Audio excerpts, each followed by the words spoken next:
there we are. Just like that. A few clicks of the button. And we're live. Once again. Check all my settings. Yes, we've got Dane. Yes, we've got Elias. Farly-Tel bringing up the rear. Somewhere in Otari. I think we're all set. We've got some ambient music from Foundry playing in the background. It's pretty epic. Say hello, Dane. Dane? Uh-oh. Elias, are you there? Yes, I am here. Thankfully. I don't know what happened to Dane. I don't know either. He got eaten. Yes, he did. Let me see here. Why is... Okay.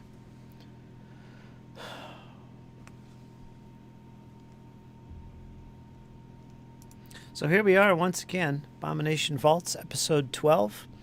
We're just getting together now. Got at least 3 players tonight. Rachel, Kyle, Patrick, Jesse as well later on, and probably Craig, who plays Zion. Hopefully he will show up. What is that, 5 players, I think?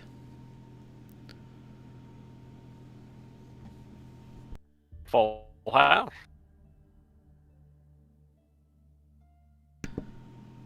Okay, let me check sound here. 1 second.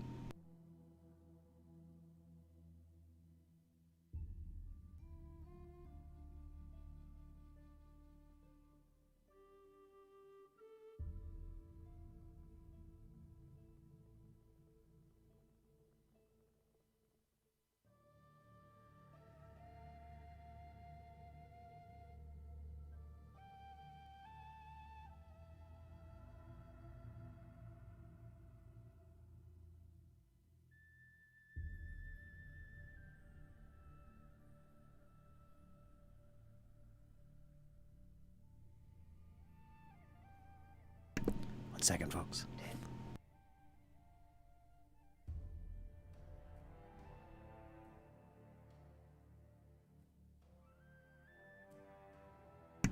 Perfect. Testing out some new stuff on the stream today. And so far it sounds pretty good. The only thing I'm curious about is the ambient music. You guys on YouTube, if you can hear that music playing in the background, give me a thumbs up. Otherwise, I might have to turn that volume up because I like ambience. I'm sorry, I love it. It just sets the mood. But otherwise, everything seems A-okay. So far.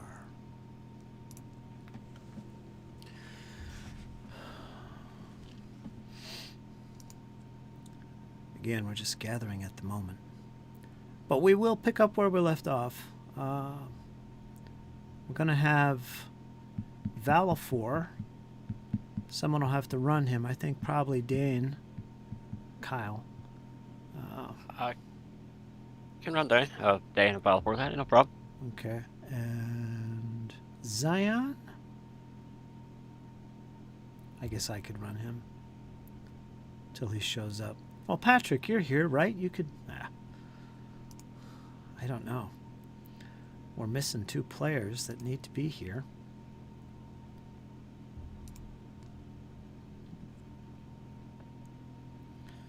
So what we'll do... Farley, are you up to running Zion a little bit?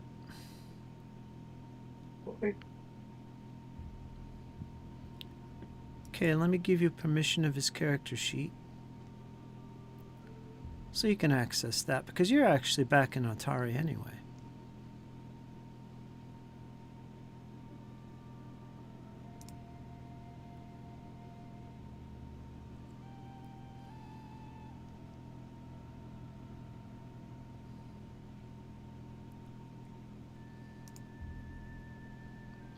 I'll set you to owner. Save that. So you should see his sheet show up and you should be able to open it up. and access that. And Dane, I'll do likewise for you. With Fallow 4, I think I did this once before, didn't I? I don't remember. You might already have permission of his character sheet.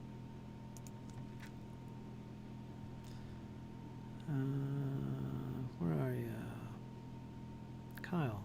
Yeah, you already have access to his sheet, so you're good. And poor Rachel, she's only got Elias. No, that's alright. Yeah, It's pretty tough juggling two characters. it is.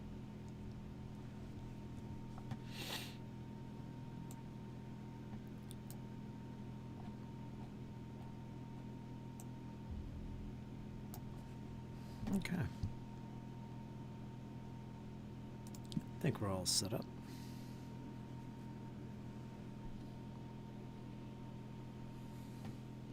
To Dave. Whoops.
Oops. Let me mute this. All right.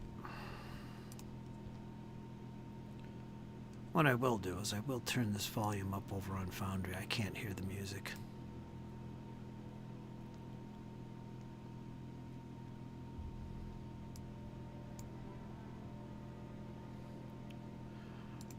I don't know if it'll pick it up. Anyway, let's get into this.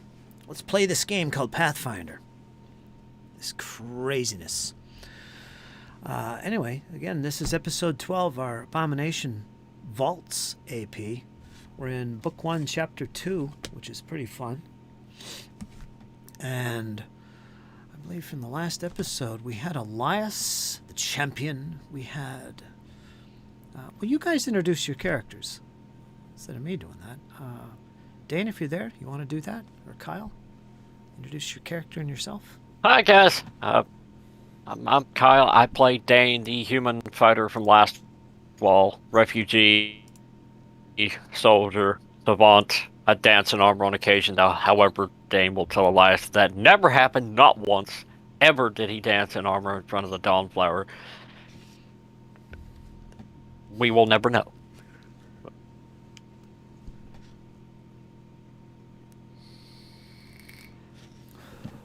Nope. Unless you go back and watch the previous episode. Maybe. And with that, we're going to move on to Rachel. What's going on, Rachel? Nothing much. I'm Rachel. I play Elias, champion, as we've all come to know. I'm still kind of deciding how I want to play him. Because he's been pretty docile, and then all of a sudden last session I had him jump up on a table. So, we'll see what this session brings. But no matter what, he will be there for everybody with his god Caden. Excellent. Gotta watch Elias. Getting a little crazy. Getting out of control. And Patrick, you're here too. You missed the last 2 sessions, which is okay, but here you are tonight to pick up some loose ends. You there, Patrick? Say hello. Yeah, I'm here. I'm Patrick. I guess for right now I'll be playing Zion Graves. We'll see if Farley makes an appearance. Hopefully. All right. And we also have Valafor. Kyle's going to be running Valafor for a little bit. That's my nephew, played by Jesse. He's the great sword-wielding fighter, human. The companions have recently got acquainted with earlier on in their journeys through the Gauntlight ruin. And if I recall from that previous episode, the party had taken a break in Otari, relaxing, trying to recoup, gather their senses. They've been in there almost every day, going to the Gauntlight, seeing what's going on, hired by Rin Zavixi, the elven tiefling. After fending off undead being risen by this Gauntlight, whatever's going on, the party's trying to find out. Well, they gathered themselves together at the Rowdy Rockfish before they set out once again the next day. Or the next evening, I should say. They actually were late on this one, getting a start on it.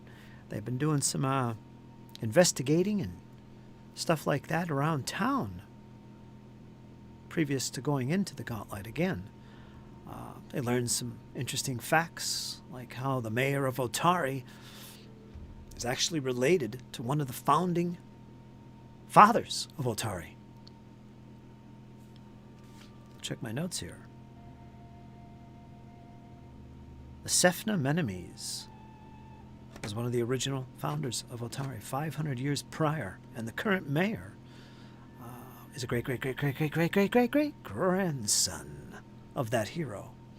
But anyway, they discovered that and some other little tidbits and decided to head back off into the Gauntlight in the evening, around 6 p.m. actually, which is kind of late, but that's what they did. They got there, they explored a little bit, beat up some of those little blue gremlin creatures early on who were sneaking in the shadows watching them. And they've always been kind of in the shadows watching the party. Well, it turns out that these little gremlins were actually living up here because they were formerly ousted from their lair deeper below ground. They talked to their so-called leader. What was his name? Oh, King Scrong, he proclaimed himself as, to the companions. He offered them treasure, all the treasure that he had. Trelth, what's that? All the treasure that his clan had amassed is yours, companions, if you can take care of those mushroom-eyed, nasty, pasty creatures that ousted us from our lair below ground, below the Gauntlight. The party said, you know what, well, we'll do that. That might be worthwhile. I like coin and treasure. And so in agreement, they went underground a little bit deeper. Scrong was kind enough to draw a little crude map and help the companions find their way deeper into the depths under the Gauntlight. And that's what's going on right now as the party explores this lower portion of the Gauntlight. And they've already encountered some of these mushroom-eyed, pasty fellows, defeating them quite handedly. They seem to be quite sensitive to light, these little beady-eyed creatures, and the companions are taking advantage of that. And I believe you guys just broke into this small little chamber where there was two of these creatures working on something, some kind of gadget. Really can't make out what it is, but you kick down the door and they decide to draw blades and come after, clubs rather, and come after you. Well, you made quick work of them. You do have one captured at the moment. I believe he's all tied up thanks to Zion or Valafor providing some rope. Not sure, but you do have him bound there. And you can see him there in the middle near the table. And that's currently the situation. Dane has taken a look down that one corridor with the door in front of him. Saw a corridor basically going the extent of his light. Not sure what's down there. Yeah, and that's where we are. The companions have gathered themselves. Silence from the fighting has ended. Silence has come about, I should say. And here they are in this small little chamber. Zion, Elias, Dane, and Valifor. What is your next move, companions?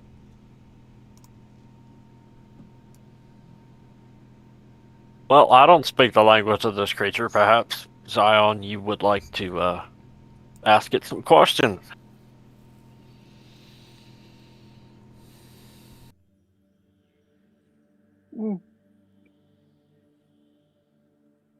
Okay.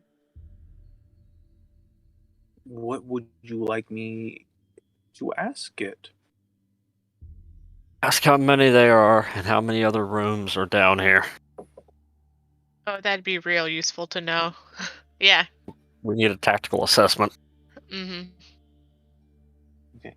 So Zion will turn to this little man creature and glare at it directly. Their hair beginning to drift behind them as they speak to them. And I imagine Undercommon is what we know this creature speaks. Zion recognizes their tongue. It was the undertongue. Undertongue? Underdark. Undercommon. That's what it's called.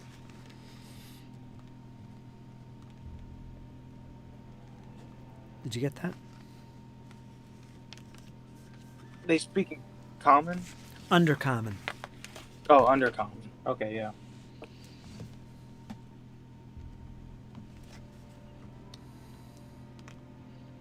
So yeah, you wanna ask him?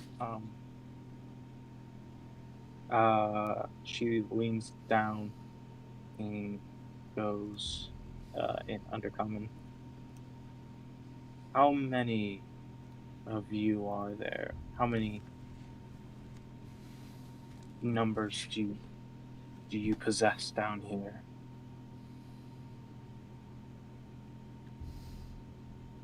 Okay, you know what? Since we're gonna get into it like this, I think maybe we're gonna roll some dice for that. Because I like to roll dice, and dice is fun. So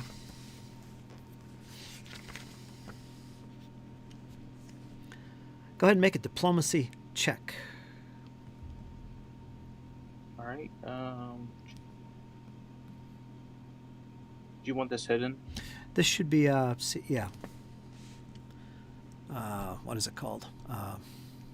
Blind GM roll. Yeah, blind GM roll.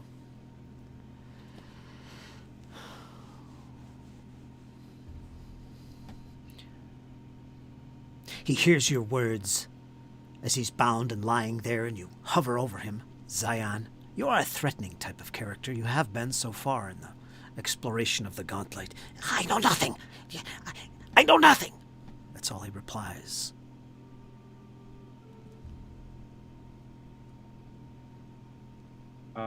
Zion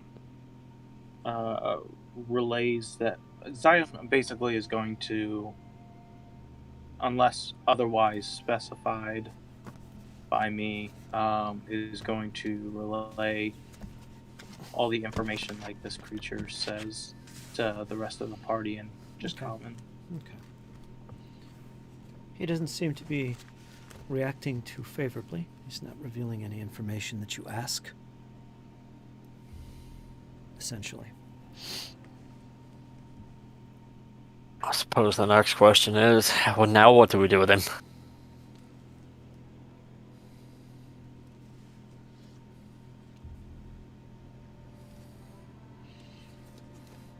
Now, rules-wise, you could do all kinds of things here. You could do diplomacy works, but so does intimidation. I mean, Zion has done this. He's actually intimidated creatures to put fear in them or to get information, that kind of thing. You could attempt those things if you want. Right now, it just doesn't seem to be having an effect on him, Zion. He's not being too friendly. He just killed his friend. Or his companion. Yeah, sure, I'll give it an intimidation a go. Okay. You want this hidden? Yeah, that would be an intimidation roll. Go ahead and do that. You're attempting to coerce, get some, or intimidate. Demoralize won't work for much because it's a combat-related thing. But coerce, if you want to attempt to get some information out of him, go ahead and make that roll.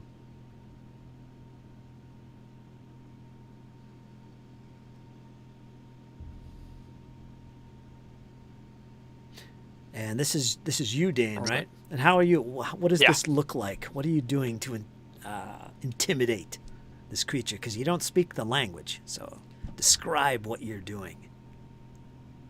Dane is. Eye. Yeah, he is glaring at him in a combat stance. And growling. Okay.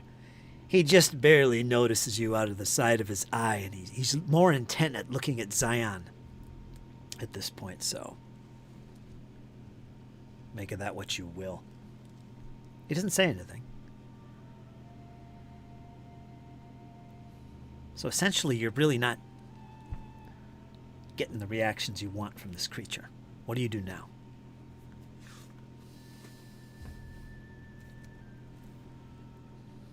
Dane's gonna look to Zion. Any other thoughts or suggestions? None spark to my head at the moment. Do we cut him loose or let him go? Those are both the same. No.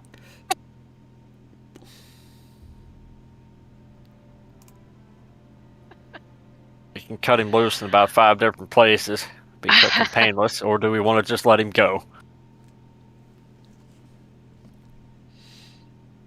Well, if we have, how do we ensure that he'll never come back again? Because we're supposed to get rid of these guys. I don't think the king will appreciate it if we just scare them off for a day, only for them to return and get overrun next week. Sure. Perhaps we take him with us back to the king then. We leave him here, pick him up on the way back, and hand him over? I think that's the that's the right thing to do. I mean, he's bound. There's no order in dispatching him while he's already down.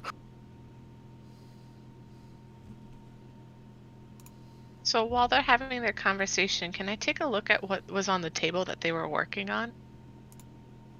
I think we did that previous session, but we can do that again. Oh, it was a cog, and I took one of them. Yeah, it was like a gear or something. All right. Yeah, it was basically they were working on some kind of. I think somebody made a crafting check to try and see what it is. I think it was you, Dan. It was me. Was it you? Oh no, it was Elias. Elias. Yeah. And couldn't identify. It's been a week. Give me a break. Yeah, couldn't identify it, but you did notice that there was a part of it. Well, there was a cog and there was a handle. It looked like it would spun it. It's a part of some kind of mechanism, some type of mechanism. But there's one thing one of you did find, which was mysterious or interesting. Let's put it that way. And it looked like it was part of a bolt from a crossbow. It was broken, and on the tip was a blade, like as if from a bolt from a crossbow. But it didn't seem to add up. What is this thing? And in fact, both of these creatures did actually use parts of this mechanism they were working on as weapons. So it's even more confusing what all this was. Whatever it was they were working on, you have no clue what it was. It's just a shamble of pieces and parts at this point. And again, mechanically, somebody did make a crafting check to try and figure this out. And this is what you know so far. So there is that.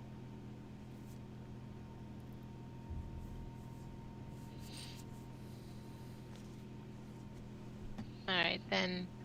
Valifor, you're next to the door there. Take a peek.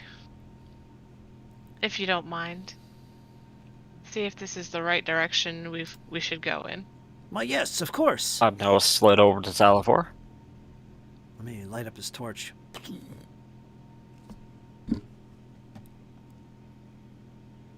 Need me to roll a perception for that, or? No. Now, Dane, you have control of his token. You can click on it and see and describe what Valifor sees. Valifor just kind of shrugs, looks back to Elias. It's just another chamber. I think Elias Small can see one. it. She's right. Cramp. He's right behind Valifor. Yeah, it's a small little chamber. It looks maybe 8 feet square or whatever. Little square room, little chamber.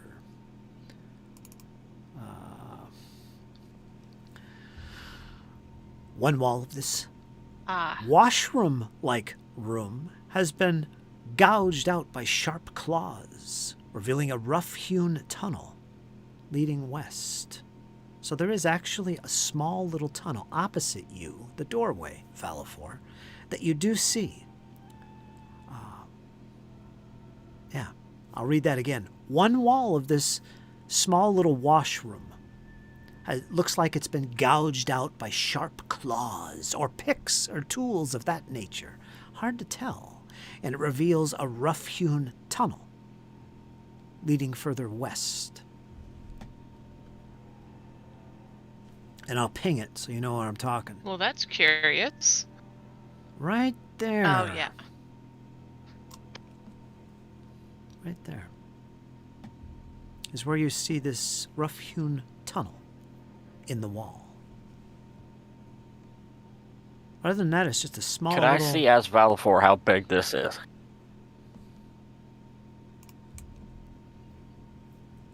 How big the room is? Oh no, how big the tunnel entrance is. Big enough for a medium-sized creature, perhaps? Human? You want to enter the chamber, Valifor? Yeah, I'll have Valifor enter the chamber.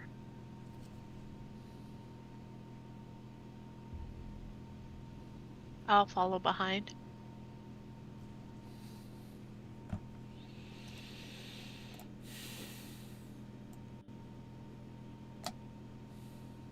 It's so quicker on this other laptop.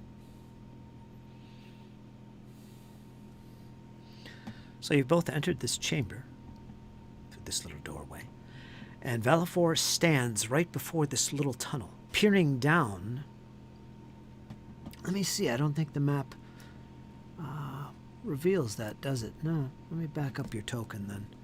Let me see if I can reveal a little bit, or should I just describe it? Yeah, it's a little tunnel.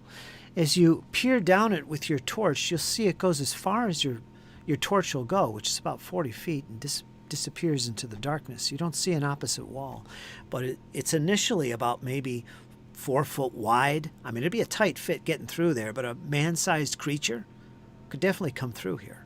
Looking at the marks that looks like it made this, it looks like something worked its way into this chamber. And you definitely see what looks like deep cuts into the stone. Blocks have been pushed out from the opposite side. A little bit of rubble and dirt reveals itself on the floor before you. You're standing right on top of that, Valifor. But something made its way in here. You see what looks like something that was clawing or digging into this to come into this chamber. Pick marks or claw marks. Could be either, really. But that's what you see. Elias yells from around the corner. I think we found an entry point, guys. Okay. Dane pipes up. All right.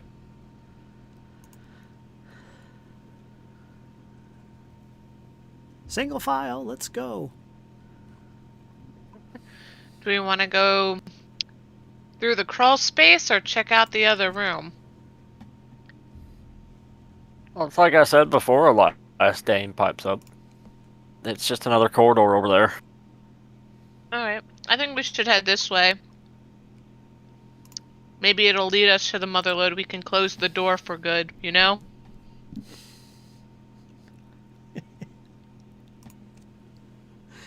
How And then wide's work the on cleaning passage? this place out. It's Dane size. It better be. Balafor's looking at it like he can fit, so if he can, I think you can too.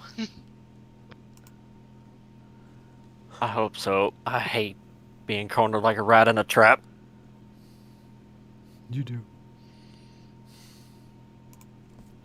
But yes, so I guess Dane will move down and then stand at the doorway. You're coming in. Alright, Balafor. You're coming in. You found it. You want to go first?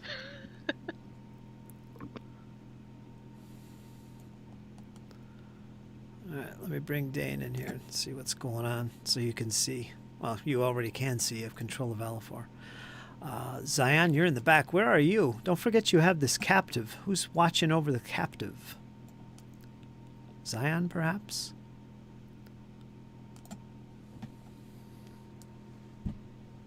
I mean, I guess everybody else was. Oh, there you are. Sorry. We can take him with us. By the way, just so everybody knows, I can't hear when you enter the chat on Discord. All I hear is a voice. You know, so I didn't hear you come in, Craig. Just so you know. Can you guys hear me all right, or is there a little delay there? It was pretty off at the beginning, but it's gotten better. I don't know what the difference was, but it's a little better now.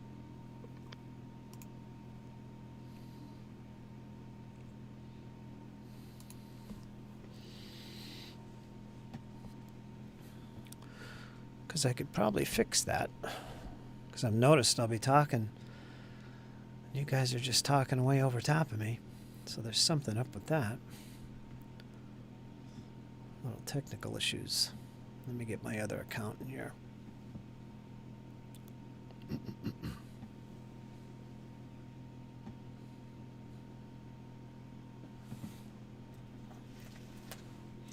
And Farley or Patrick's been running your character, Craig.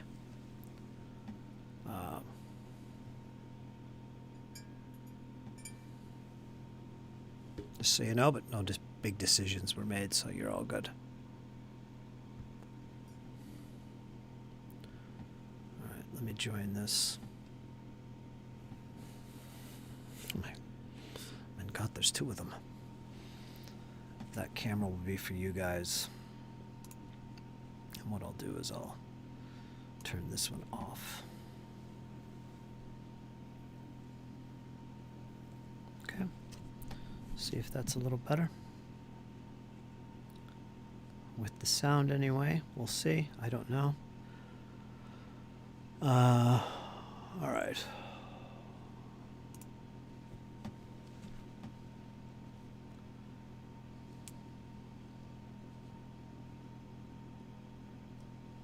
Okay, there we go. Map is loaded once again. Much better already. Is it? Can you hear me a lot better? Test, test, test, test. Yeah, you're not breaking up. Good. Mm-hmm. Fleeing. On your turn, you must spend each of your actions trying to escape the source of the fleeing condition as expediently as possible. You can't delay or ready while fleeing. Did you hear that all right? Yeah. Yeah. I hope so. All right, so we'll do that. Let me go back over to our scene here. And there we go. Okay. How you doing, Max?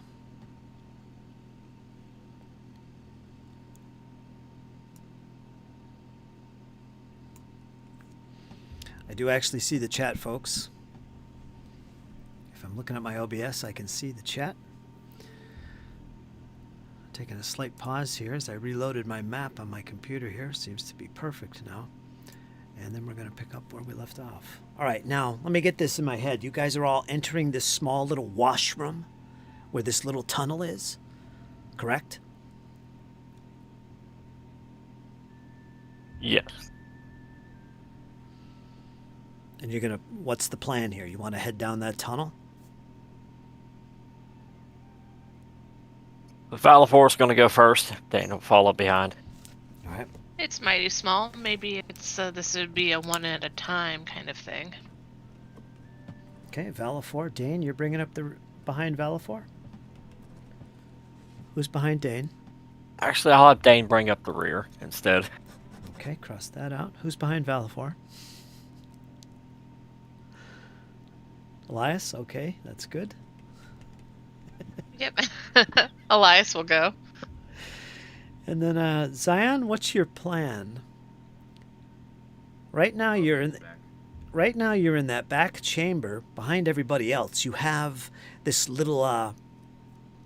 Not little. It's a man-sized creature. These mushroom-eyed creatures.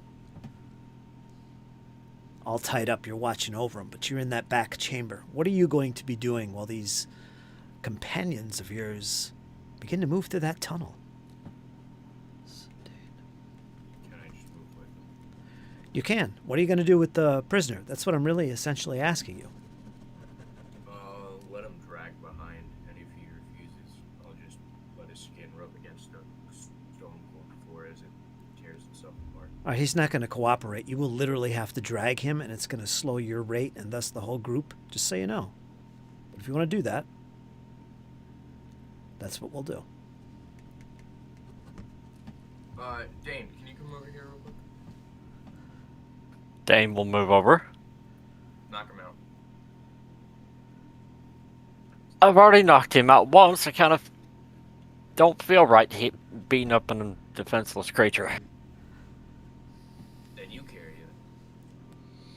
I can. Well, you always have the option of leaving him behind. You don't have to take him with you.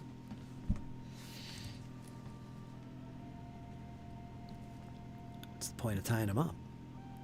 Yeah. So Dane will stay back with the captive. All right, Dane's going to watch over the captive. All right, Zion, what are you going to do now? You going to follow up? Yeah, I'll just follow up with everybody else unless Dane wants the company, then I'll stay with him. I'm good, Bubby. You can go with the others. You didn't want to leave him behind? I have a plan, Elias. Don't worry. I have a plan. Okay, I'll trust you. The less witnesses, the better. Elias is getting nervous by hearing you say that. What do you mean, buddy? Oh, it's nothing bad, I promise. You gonna practice your singing and dancing? No, I'm gonna practice my martial tradition. Okay. Okay. Well, maybe you're Valifor, right. Maybe it's best if we're not there. Valifor, you step into this little tunnel. You work your way in about 5-6 feet. And you can see immediately, and Dane, I'll assume you're clicked on his token. Okay, that's what you see so far. All right? This chamber. Water drips down the walls. You can see it. You can hear it. Bloop, bloop, bloop, bloop. Particularly along a jumble of dangling and pallid roots along the south wall of this chamber. As you peer about, beneath you can see, beneath these dangling roots, you see a large, what looks like a soggy nest made up of bones. Yes, bones, twigs, and mud. There is a stench in the air as you draw closer. Yeah, I'll have Valifor draw closer to that. Now, And I can't see his token to click on it. you can't see his token? No. All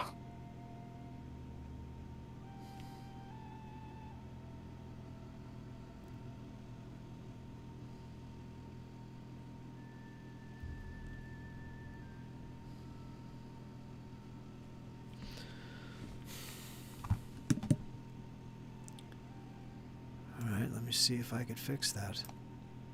Let's move Dane into the room.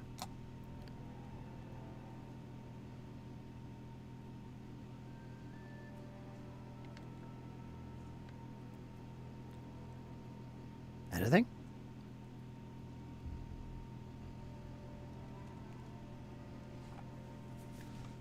Dane, you there?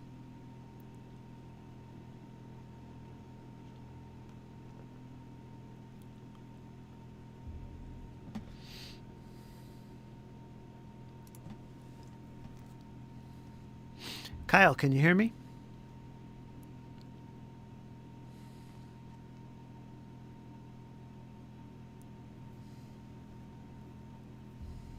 Dane?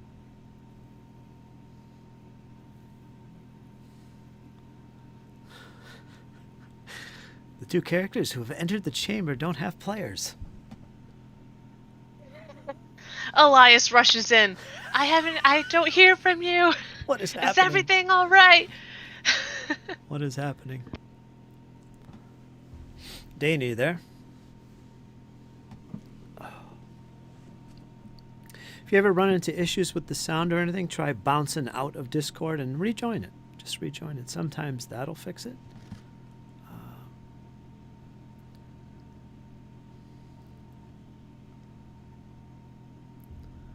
All right, Elias, you're coming in behind. I'll bring you in. Probably a little too far, but I'll bring you in anyway because I got a bunch of tokens in here. So at least somebody... Yes, you did. I accidentally hit the mute button on my headset. I apologize. I was talking the whole time, but nobody heard me. Okay, let's move Elias back out of the room then. All right. I saw nothing. All right, Kyle, what do you see? Can you see the tokens now? Yeah, I can see it now. All right, you're right behind Okay. Valafor. And let me put Elias down here a little bit because that's where he would be. All right, no, I'm wrong. You guys swapped out. Dane's not even in here. Yeah. Sorry. Dane's back up top with the captive. And it's actually Zion.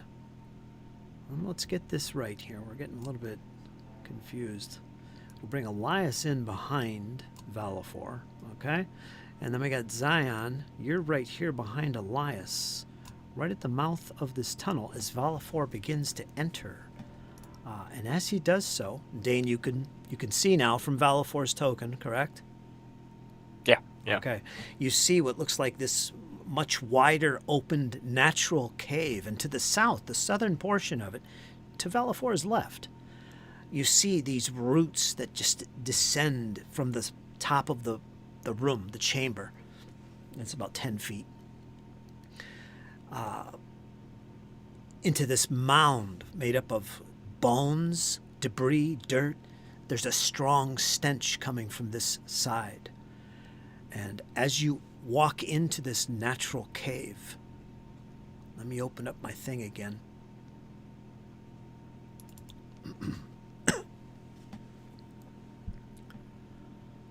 Suddenly you see movement.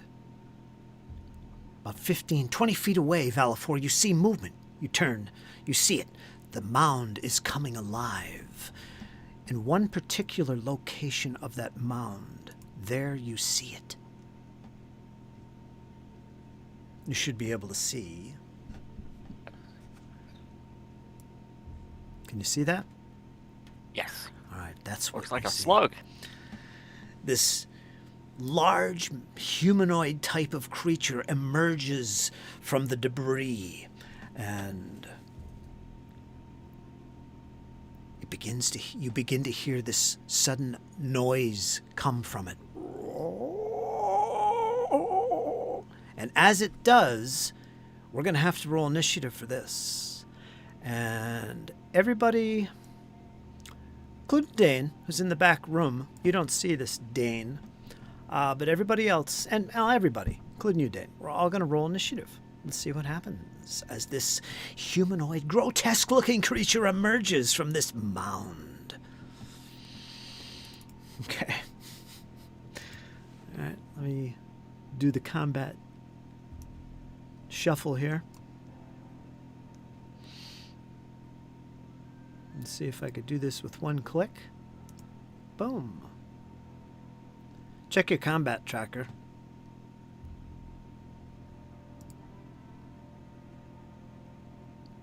You too, Dane, you should be able to see it. And then go ahead and use your perception That's what everybody will be using. By default, that's normally what it is. Make your initiative rolls.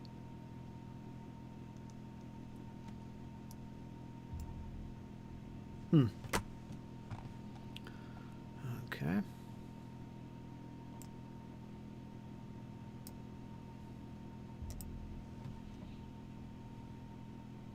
Okay. Combat truckers. Okay, I got Elias. I got Zion.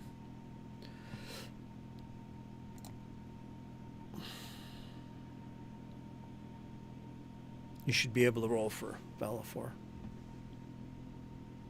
Kyle.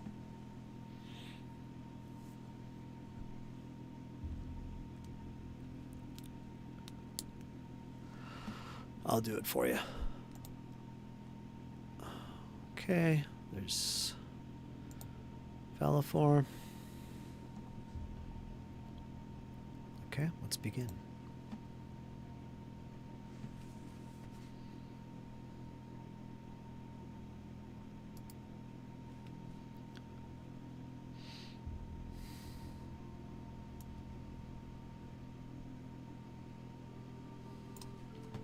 All right, I'm sorry. Give me. Did it not roll perception?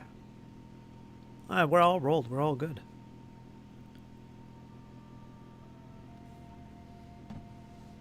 Give me about 10 seconds. I'll be right back.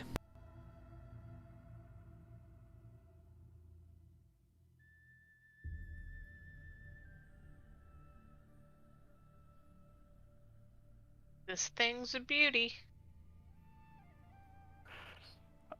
I could say something, but I'm not. Nope, not gonna say it. Not, just keep it in my mouth. Nope,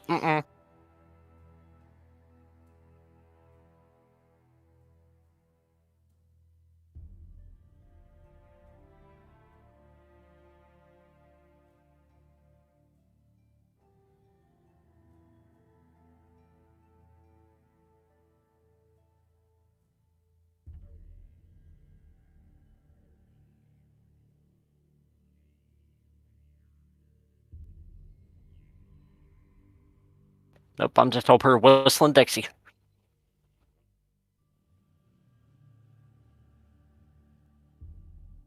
I gotta find a meme for that.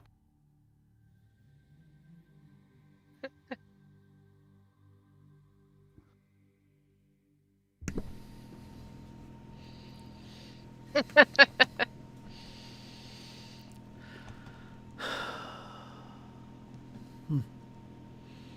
me move this over here. All right, so you've entered this chamber. Elias, you're not sure what's happening. You're following in behind your newfound friend. You seem to all be newfound friends. I keep saying that so much. But yes, your newfound friend, Valafor, who leads the party through this little tunnel. And all of a sudden, you begin to hear what sounds like some type of moaning coming from straight up ahead. You can't see clearly what it might be coming from or what it is. But you hear a gasp of horror come from Valafor in front of you. He has his sword, or his hands, gripped close to his sword. His sword isn't out. But you follow right behind. What do you do? You're up first. I'll push him aside and step forward. Oof. Be gentle on the pushing there. I'm not Dane. It's just like a gentle. It's not like I'm shoving him. And I just want to go to the side. So Elias is going to just get a glance of, what's got Valafor so shaken. Valafor will tell you.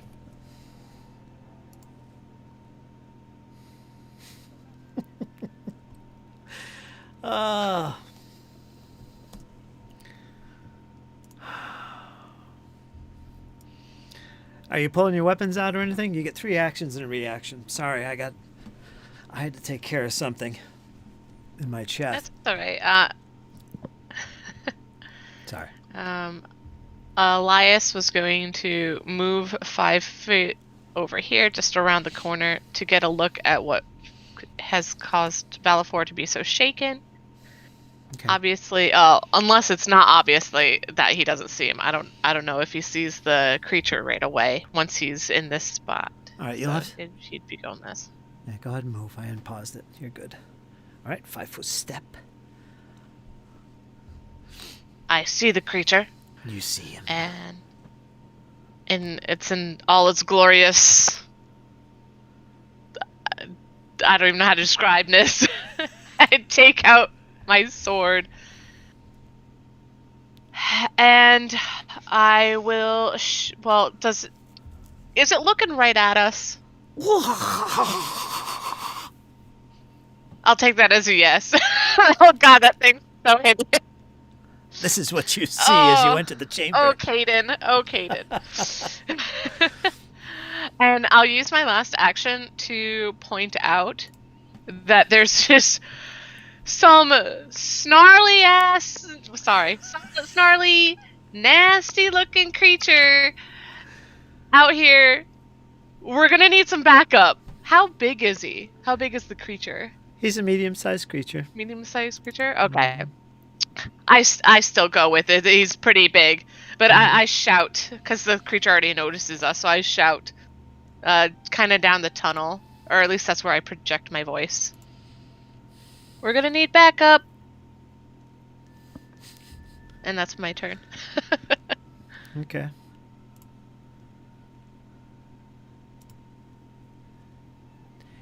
Dane, you hear these sounds, and you hear Elias shouting up ahead. You're up, my friend. First of all, I want the picture of this creature for my screensaver. You like that? Dude, What is that? I can terrify the people I work with. Okay, yeah, that's a strategy. No one will ever ask you about it, that's for sure. They'll be too scared. Okay, so Dane is back with the captive. This is what is rising out of that mound of mud and bone and sticks and roots. Something has been nesting here, and here it is before you. Elias, Valifor, you see it. And Dane, you don't yet, but go ahead. You can react if you do wish. Oh, let's see. Dane is going to pull the creature into this room with Zion. Okay. Difficult going now. Yeah. Zion, they need help. I'm going to be a minute. Get down there. I'm going to try. Well, no, I can't do that either. I've got a sword out. The shield's ready. I guess I'm going to start stuffing this creature down the tunnel because he's coming with me. Okay. I'll use all 3 actions to stuff this creature down the tunnel. Get down there, little pygmy. Get down there. All right, so you're moving through. Let me move you, because I think there's a wall there. That's why you can't move through there or see past it. I have to actually move your token. So let me bring you into the chamber. That's what you're doing, right? Yeah. Okay, you've moved past Zion, and you have the creature in tow, and you're currently where you are right now, right behind Valifor and Elias. I think you can see the creature, correct? Yeah. Yeah, you can see him. You also have a torch in your one hand and a body in the other. Yep, strapped to my shield. Strapped to the shield, I should say. Okay. What else are you doing? Sword of sheath. And yep, that was all 3 of my actions to get this little pygmy guy down here with us. So Dane's going to pop in. I've arrived. Hi, Elias. How you doing? Hi, everybody. Pretty scared right now, not gonna lie. Where did the creature go? Must have closed it. Okay, and with that,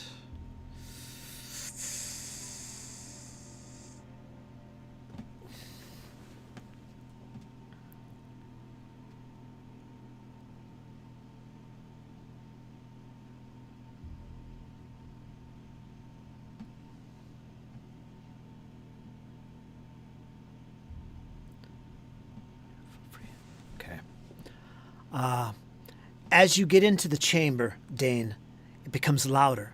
That moan that you heard initially. Kinda. Actually, it was Valifor. I'm getting confused here. But there's this moaning sound. Now that you've entered the chamber, you hear this moaning sound. It's like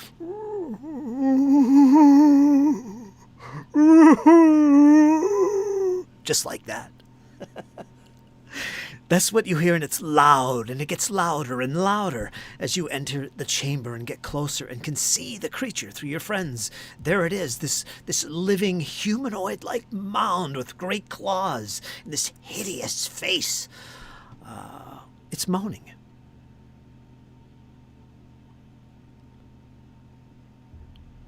And with that, I need you to make a will save. So go ahead and make a public will save.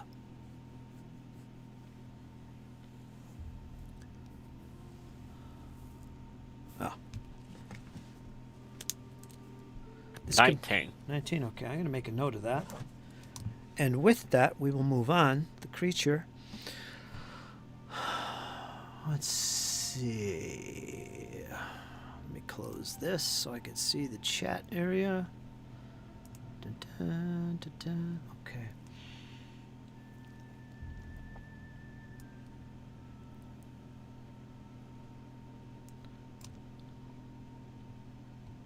I'll make this a little bigger so we can all see what's going on here.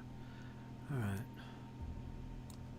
As it begins to moan and make these sounds, suddenly you can see it. Elias, you see this as well. Right in front of you, the creature begins to pull itself back in some motion like it's about to do something. And all of a sudden, it spews from its maw, from its mouth, this black liquid, which sounds kind of familiar to me of another fight I recently had not long ago. But yes, we'll go past that. But yes. Let's see. What is your armor class, Elias? 19. Darn you! Darn you! All right, let me read this.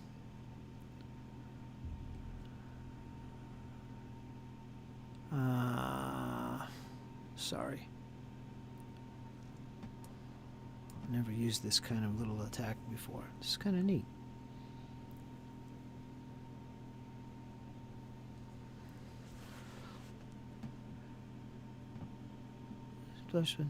Succeeds, critically succeeds, or fails. All creatures within 5 feet of the target, which is Elias, including Elias, will take some splash damage. Target of the attack will still take splash. Alright, I see. Alright, so as it spews this liquid from its mouth, essentially what happens is everybody, including you, Elias, you will take some damage. And this is going to be splash damage. It is acid damage. And I'll tell you what that is. I'm going to roll once for everybody. This includes Dane and Valifor. You each take 2 points of acid damage as this gook just, although it didn't, totally impact you, Elias. It was directed at you, but it just splashed everywhere, and some of that splash did catch you, Elias, as well. So 2 points of acid damage.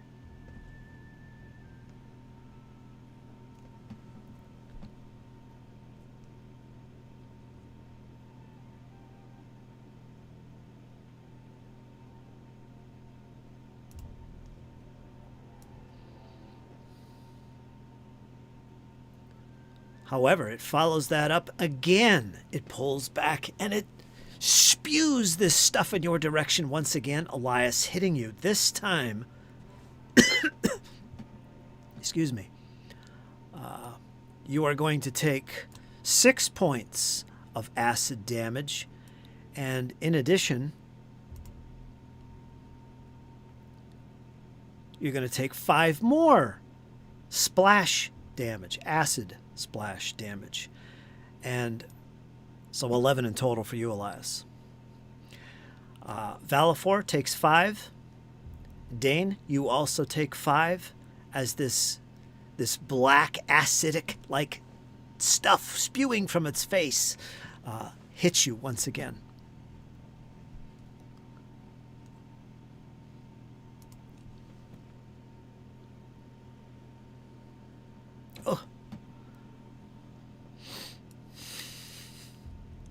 All right, I got a critical fail on that one. I tried to do it again. I'm getting risky here. What happens?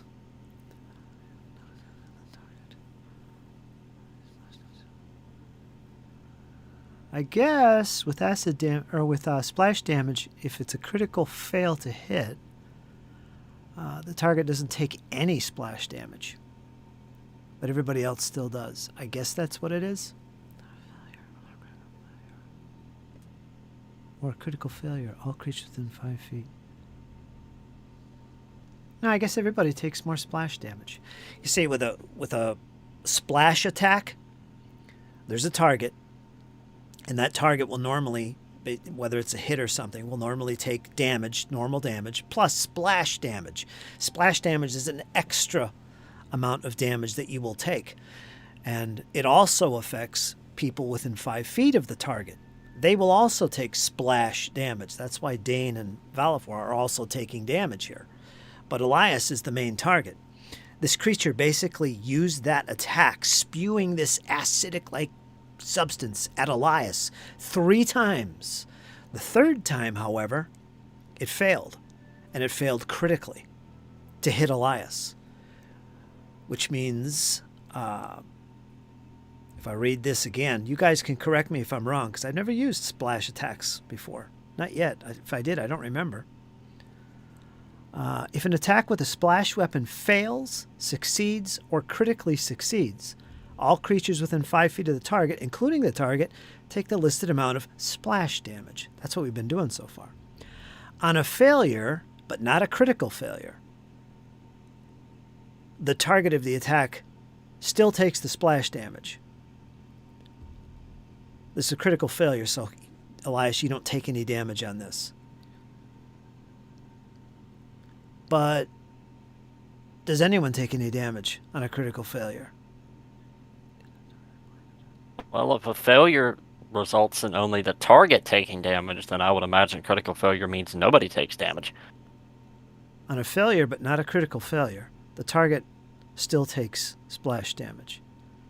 Normally, if the attack fails, succeeds, or critically succeeds, everything takes splash damage.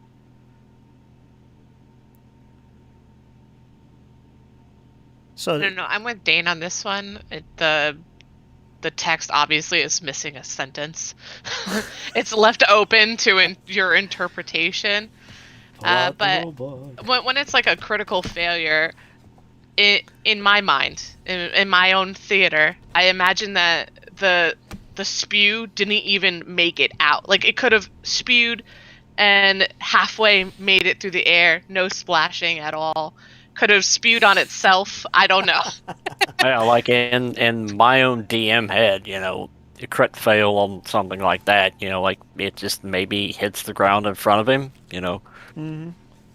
Yeah, or splashes like some wall or something like that. I don't know. It's up to you. Yeah, but there's definitely some sort of explanation missing. Yeah, it doesn't use the word critical for the failure. A critical failure is a failure.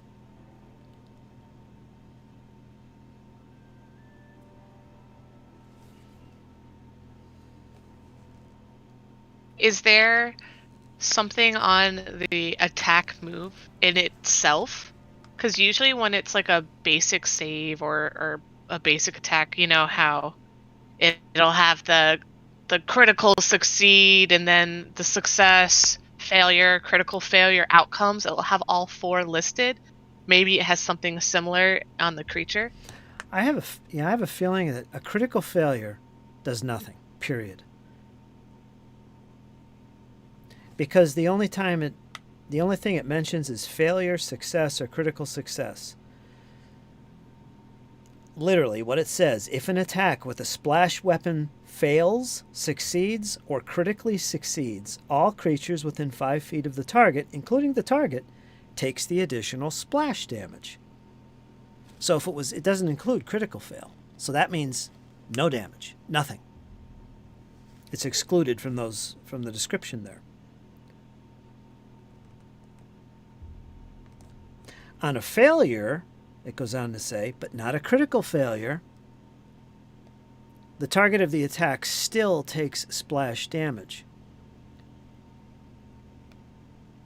So it's basically excluding all critical failures from any damage whatsoever. And you can look at 544, page 544. Might actually talk a little bit about it. But, yeah. It's not a big deal or anything. I thought splash trait.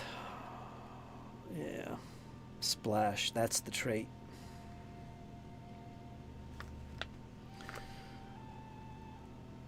Yeah, I've had splash before, but I've never had a critical failure.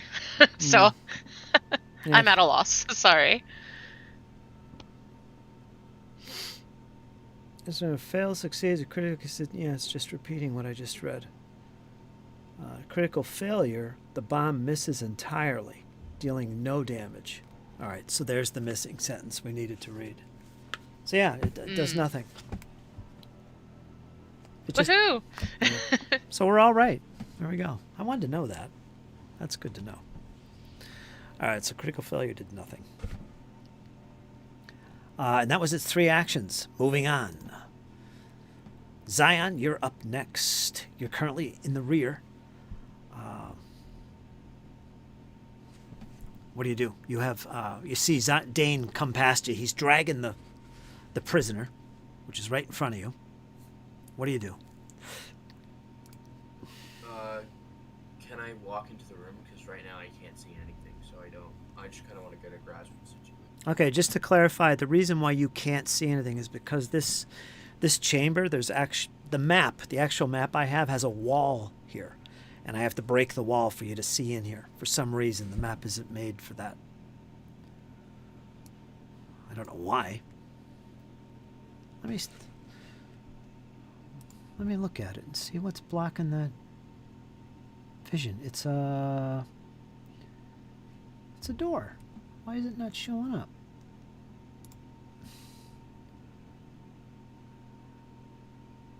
Yeah, that is funny. There should be a little door there that I could click on and it'll open. I'll tell you what I'll do. Let me change the map and move this to here. Okay? And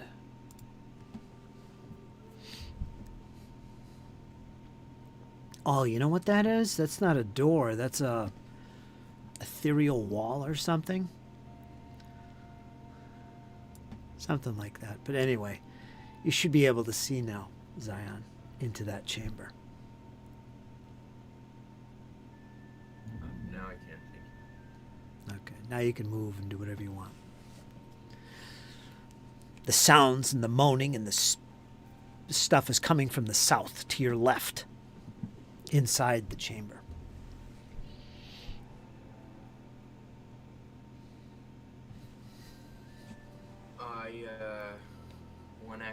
I'll use 2 actions, casting the heal spell on Dane, and then for my 3rd action, I'll just raise my shield. Okay, go for it.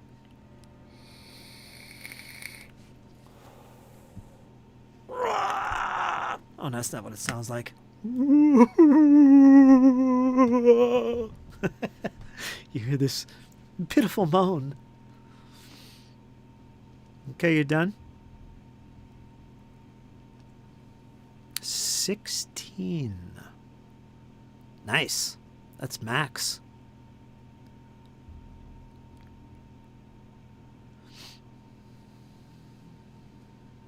Okay, you done? Thank you, Mr. Zion.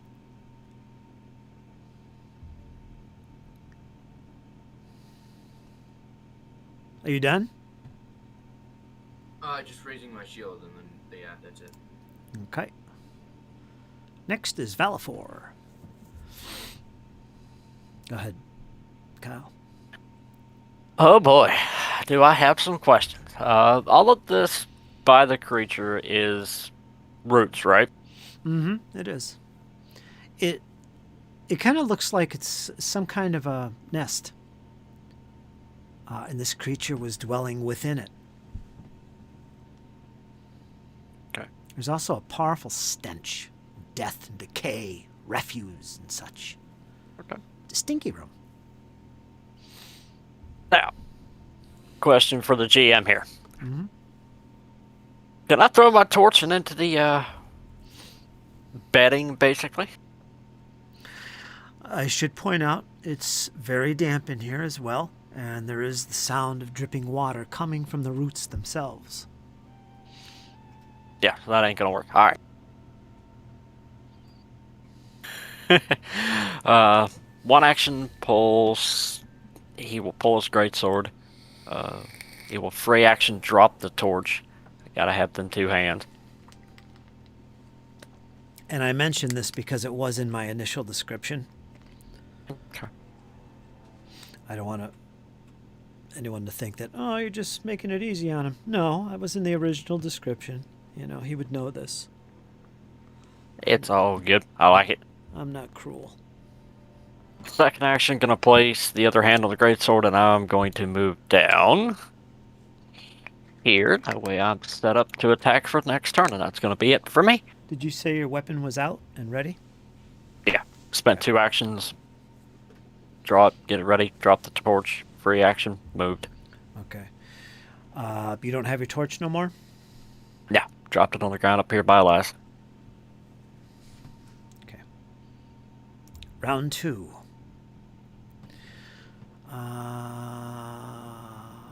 Okay, I kind of skipped something here. Zion, I need you to make a will save. 10, 15, 20, 25. Go ahead and make a will save. This can be public, so we can all see it. Zion.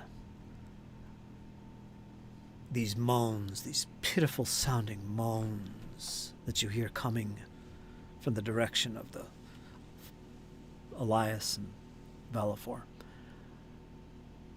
Zion, are you there? Go ahead and make a will save.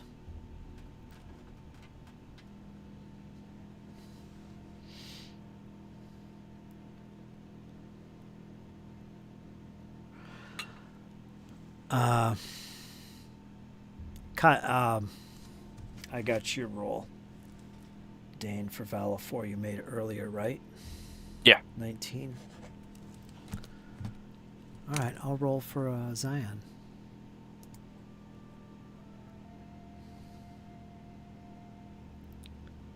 Zion will.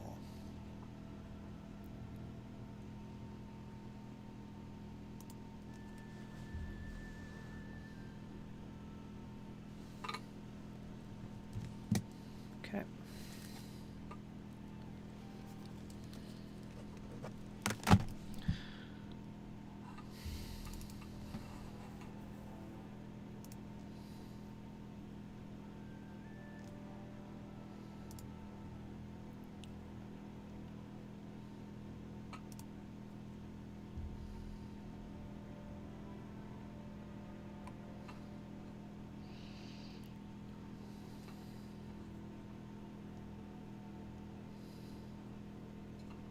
Turn me up for 1 minute.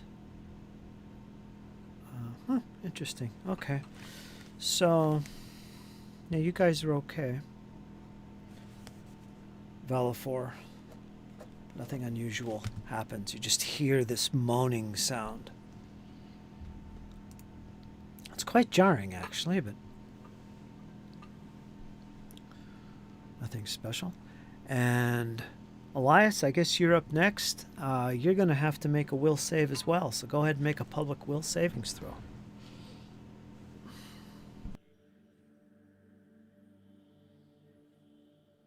Alrighty.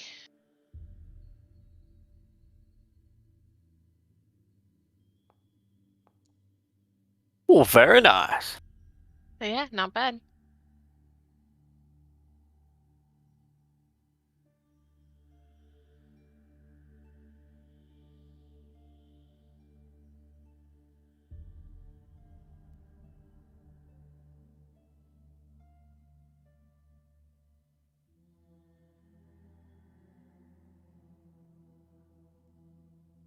Way to go.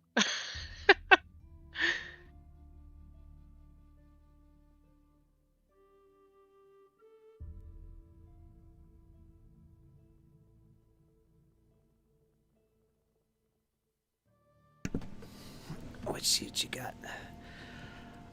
Yep, I got an 18 You are fine. in total. Doesn't bother you. This pitiful moaning, moaning, it doesn't bother you at all. No fear. You have 3 actions and a reactions. What do you do? And a reaction. What do you do? Oh boy.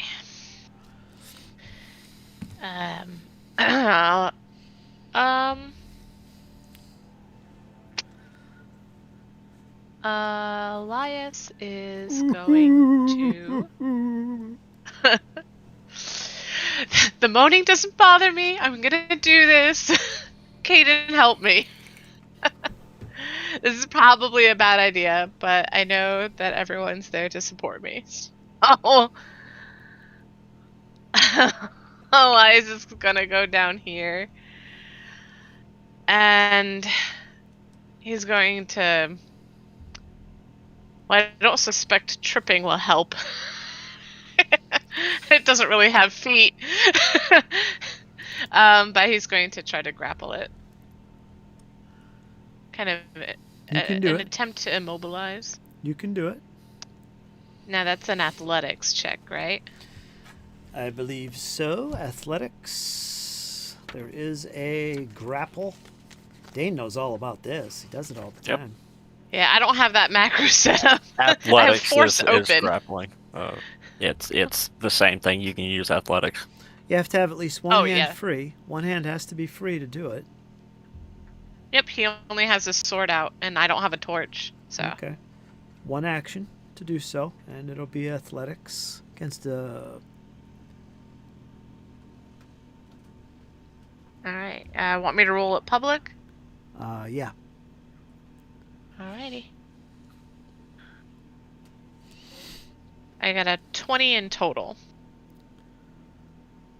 You reach and you grab, you grab something that feels like a limb, try and get a hold of it, get this thing under control, and it just snaps. Oh, it was one of those roots. It's kind of entwined with all the roots and refuse that's around it. You can't get a good grip or grasp of this creature. You failed. One more action? You could try it again. It'll be a -5 on that. Yeah. Yeah. Can't imagine I'd do any better. 22 would be the highest I'd be able to go.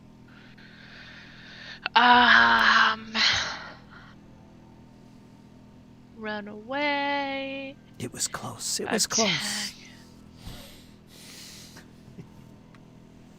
Run away? Okay. Nah, he's gonna poke it. Alright, go ahead and make another attack. Minus, well, whatever. It's your second attack. Yeah. With your rapier. How about you? No, nothing. I got a 9 in total. Nope. You stick the blade into the ground. You missed. That's not its body. That's the nest. Alright. Okay, your 3 actions are done. Dane.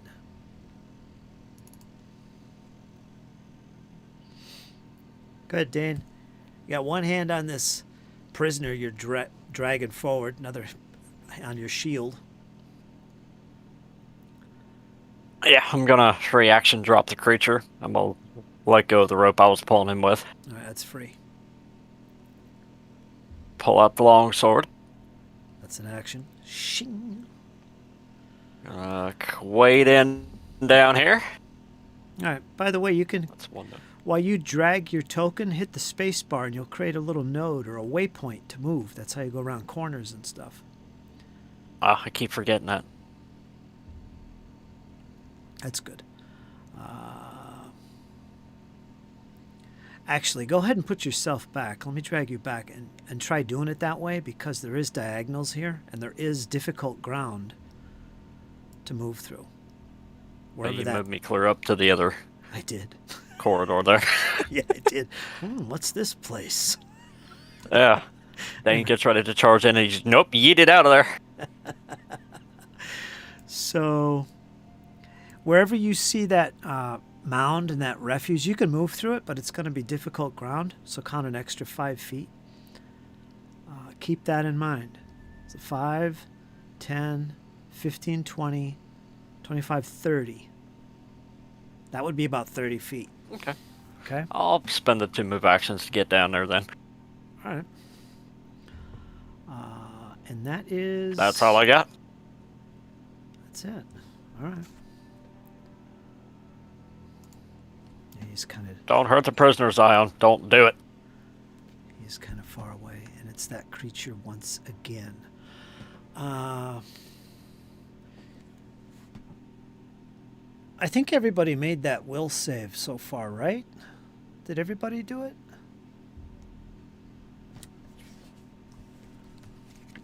I think so. Seems like I missed somebody. Who would it be? Valafor made his. I think Dane. I think I skipped you. I don't think I made mine. All right, you go ahead and make one. Before you moved, go ahead and make a will save. You just hear this moaning, this terrible, pitiful moaning coming from this creature. 8. Oh, no. No, it's too much for you. It begins to overwhelm you, Dane. This pitiful moan. Let's see. You are sickened 1.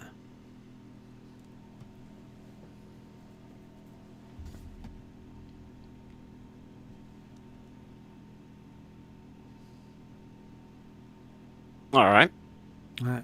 So the sounds of this moaning, it just brings up visions of decay and death in your mind. It begins to become very unsettling, and you become overwhelmed by the sound. Or is it the stench coming from this room? Maybe it's a combination, but you feel sickened. You are sickened 1. So whatever is associated with that, and as a little reminder, you take a status penalty equal to your sickened value, which is 1, and all of your checks and DCs. That includes your armor class. You cannot willingly ingest anything, including potions. You can spend a single action retching. Sorry, it was kind of realistic. In an attempt to recover from this sickened condition. It lets you make a fortitude save against the DC of the effect that made you sick. It's just basically another fortitude check, or a fortitude check instead of a will save. And with success, you reduce the value by 1. You know how it works. All right, so you can always spend an action to do that. Make a note of that next time your turn comes around. Okay, now let's get back to this creature.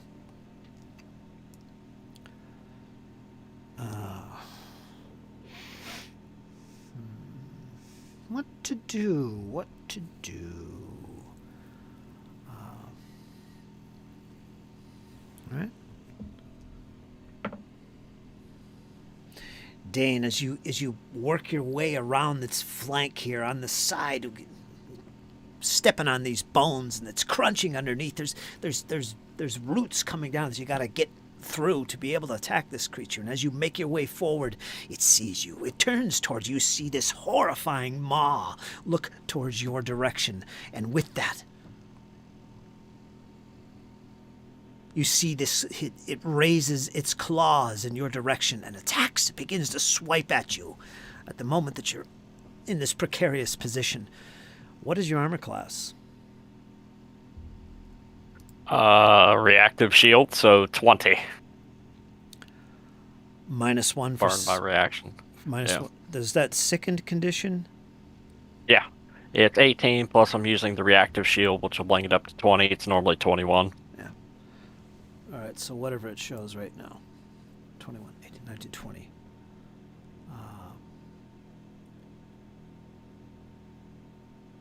It missed. All right.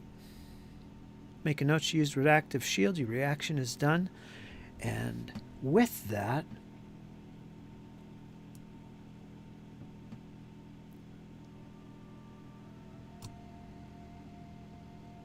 it moves out of its position inside this mound of debris, and it begins to fall off its body as it does begin to move and work its way around Elias. Now, you used your reaction, so that's done. However, Valafor does have an attack of opportunity. If he wants to make it, he can do so. He will make it. And I believe his weapon is at the ready, so yes. 15. You miss. Valifor swings wide as this creature moves its way out of that little nest area. Let's see, that's 5. Zoomed in. 5. 10. And it works its way behind you and out of your reach. And that was its second action. Its third is going to be able to spew once again. Let's see here. Pick a number from 1 to 6, Elias. 2. It spews in the direction of Valifor. This would be its second attack, I believe. What is your armor class, Valifor? 19. It hits. It's not a critical hit, but it's a hit. I'm gonna use a reaction. You are. This is to reduce damage, right? Yeah. Okay, 1 second. This was a hit, not a critical hit. Let's see. Valifor is going to take 2... wait a minute. I'm going to give it away. 10 points of acid damage. Okay? So, right. Plus, the splash, everybody, including Valifor, is going to take an additional 6 points of acid damage. That includes Elias and Dane. So, Valifor, Elias, Dane, you take -4. Now, that reaction that you used, did you use that on yourself? Or are you using it on Valifor? Oh, I can't use it on myself. I used it on Valifor. All right, so he gets back whatever that is, 4. All right, so that comes back. So did we get 4? So from the splash damage, did I get 4 damage or 6 damage? You got 6. Valifor. Okay, just wanted to double check. Valifor would get 2, which we've taken care of, and Dane gets 6 as well. That's for the splash damage. That's pretty nasty. I like it. All right, so that'll end its action as it works its way away from you. Let's see what the companions are looking like here. Valifor's badly injured. Elias is near death. And Dane is just injured. We might be breaking out them backup characters sooner than we thought. Yeah. And Zion, you're up next. Let's move to Zion. This thing continues to do this pitiful moan while all this is happening. Except, of course, when he's spewing this black acidy-like substance. You're up, Zion. What would you like to do? You're up at the entrance now.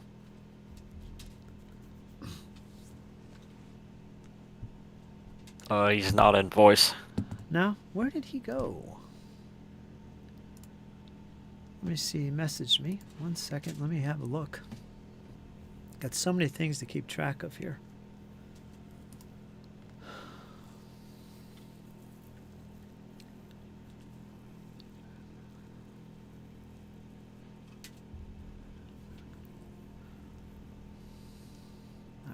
So he's found himself busy with some school all of a sudden. That's fine. Okay.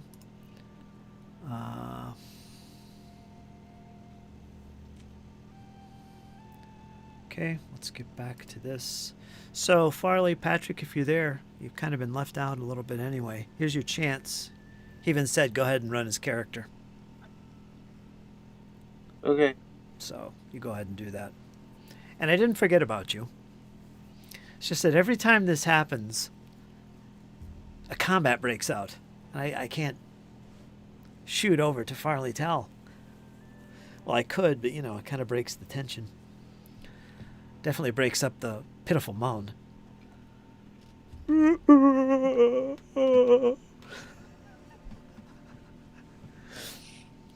Dane falls to a knee, a tear dropping from his cheek. It's just like last wall, all over again. That's it. That's it. Oh. Alright, so. Take your time, Patrick, because you probably haven't looked at this character too much. Yep. Is going to move closer to the party. Okay. That's how you select them. 2, 3. There we go. Okay. Well, actually, it's gonna maintain a little bit of distance. Okay. And then touch left.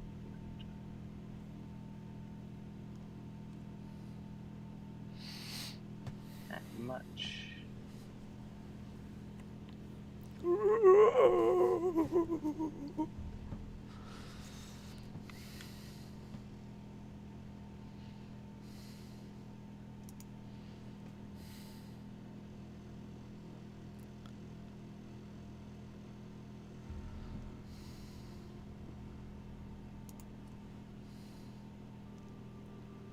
No ranged cantrips, apparently. Alright. Zion will throw a dagger at the creature from far away. Okay, 15 feet.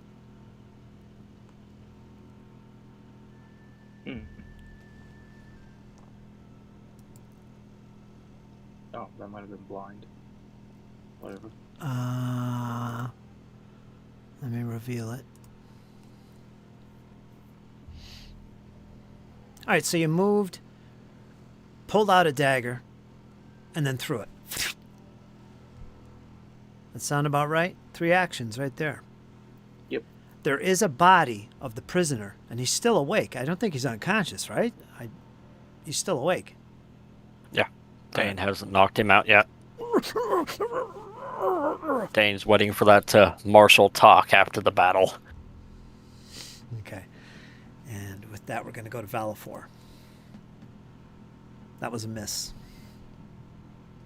Ka-ching, ching. So mark off a dagger. It's gone. You have to actively look for that. Gone into the darkness. Ting, ting.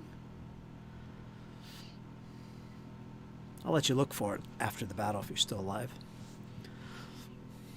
I'll be good to you. Oh, so positive. Yes, yes. Go ahead, Valifor.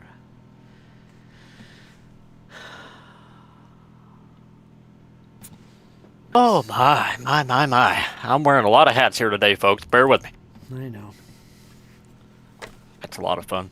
I'm going to have Valifor move up here. Okay, 5 feet. And I'm going to power attack. Okay. So that's that. Click that little power attack button, and Yep. it'll automatically modify your damage. I know that. Mhm. And make your second attack, I think. Attack number 2. 21. 21. That is enough to hit. You hit this vile beast. It's not critical, but it's enough to do some damage. And you'll click that power. Yeah, there you go. 2d12. 14 in total. 14 slashing damage. Yes. Very good. Damn, that window, it keeps popping up. I gotta remind myself to find what is causing that and get rid of it. Anyway, yeah. Took some damage there.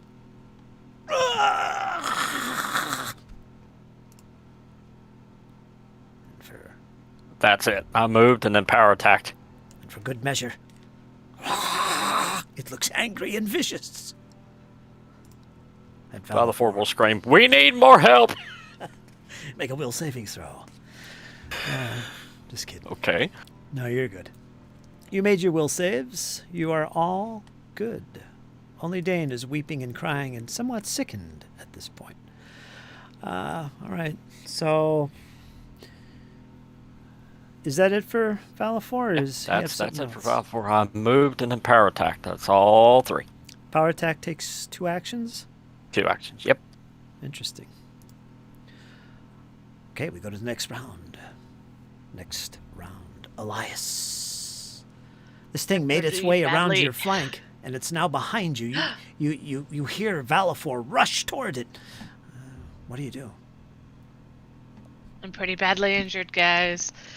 I take out my shield and I raise it. Okay, raise shield.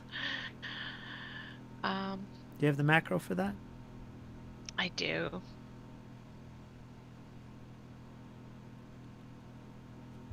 Oh, I didn't mean to click. And for good measure, he's just gonna go over there and then raise it. Okay. I thought I clicked it.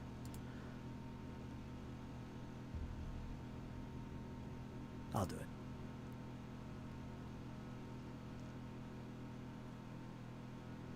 Thanks. You're welcome. So you're done.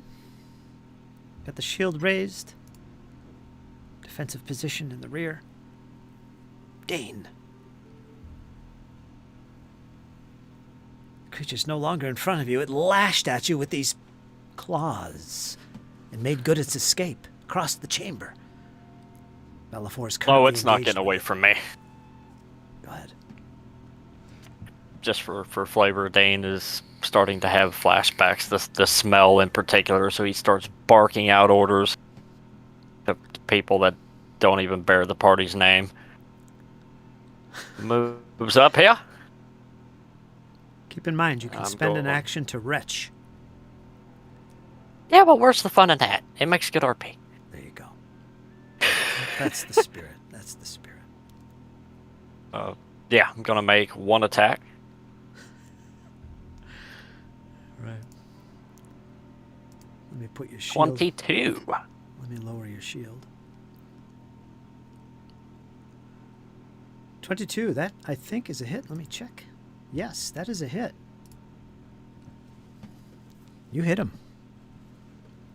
Roll some damage. For a measly 6 points of damage. 6 points of damage. You cut into this creature. You can feel it. It's like a slug. It's like cutting through a slug-like creature. Mushy. Ugh. Yeah. And then I will spend an action to retch. You're gonna retch after all. What's the role play in that? Come on. Can't roleplay if you're dead. All right. Nope. Fortitude save. Go ahead and make a public fortitude save. 21. You retch and get it out of your system. And you do reduce your sickened by 1. That'll remove it, I believe. So just right click on it and get rid of that. You're no longer sickened. Yep. Excellent. Dane is going to continue to bark orders, and that's going to be it for me. That was good. I should ask you to describe that whole sequence of events, but it was pretty cool. Dramatic. I mean, I could describe it if you like. Go ahead. Dane's going to motion toward Elias and then use some no-name name. Daniel will say. He's going to be like, Daniel, move back. Get back in formation. He's going to look up to Zion. You, healer, fall back to the others. Let's go. Or Robard. So Robard, that would be a good one. Yeah, but just sort of things like that. You guys can tell Dane's out of it. He's not here. The real Dane is sitting in the back seat somewhere, sipping on some mojitos on a beach somewhere. Okay. That'd be nice. And no slugs. There you go.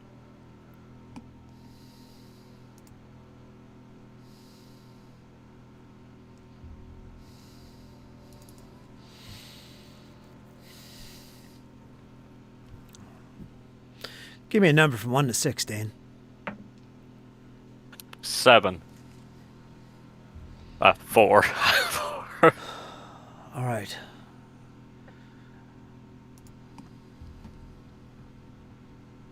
Yeah, you gave me a 7. All right. Ooh. What is the armor class of Valafor? 19.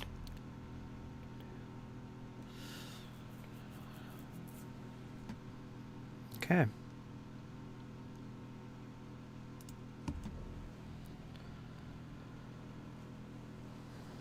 Let's see what this is. That can't be right. Is that right? Oof.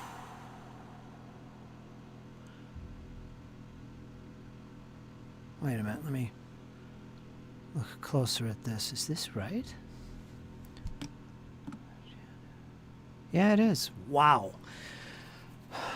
Dane, as you come forward, rushing forward and cutting into this beast that howls in pain, you feel the damage you've done to that creature. You could feel it yourself as you turn about and you retch out.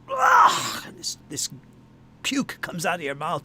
You feel better. You shake your head. There, before you see the creature, its hands raised up over its head. It looks like it's about to strike at you, but it doesn't. It doesn't strike at you. Instead, it's looking at Valafor, and with it, a series of slashing blows come down upon Valafor, who has no shield. He prefers not to fight with a shield, which you question at times, and for good reason, as these sharp claws penetrate into the skin, the neck, and the shoulder of Valafor. Valafor screams from the impact of this series of claws. He takes 32 points of slashing damage. Valafor. Whew, I'm KO. And I don't think that's enough to outright kill him. No. But he is going to be taken to dying 2. His maximum hit points is 34, doubled is 68? 68? Yeah, 68. So, no, that wouldn't kill him outright. But yeah, he's at dying 2 because that was a critical hit. Yeah, that was brutal. Ow! As he collapses to the ground. And with that, it looks towards you, Dane. Have at me, you skunk-looking creature. And your shield isn't raised, but you're no longer sickened. No, but I do have that reaction.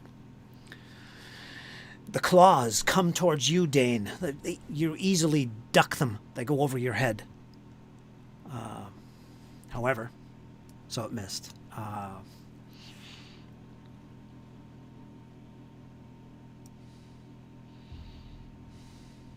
It's 2 actions. It's going to take a 5-foot step back towards the tunnel ahead of you, Dane. It backs away defensively. You cannot opportunity attack it. And with that, the creature is done. And we're going to move on to Zion. Go ahead, Patrick. This creature just laid into your friend Valafor, who now lies collapsed to the ground next to Dane.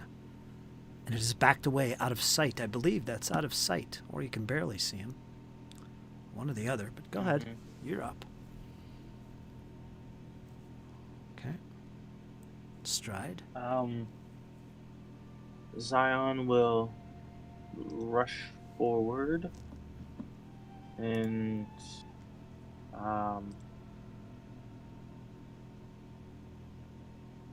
oh wait, no, hold on.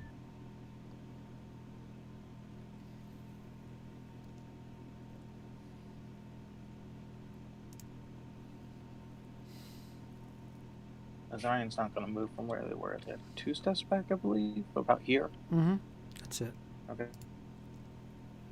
Okay, so rather than that, Zion is just going to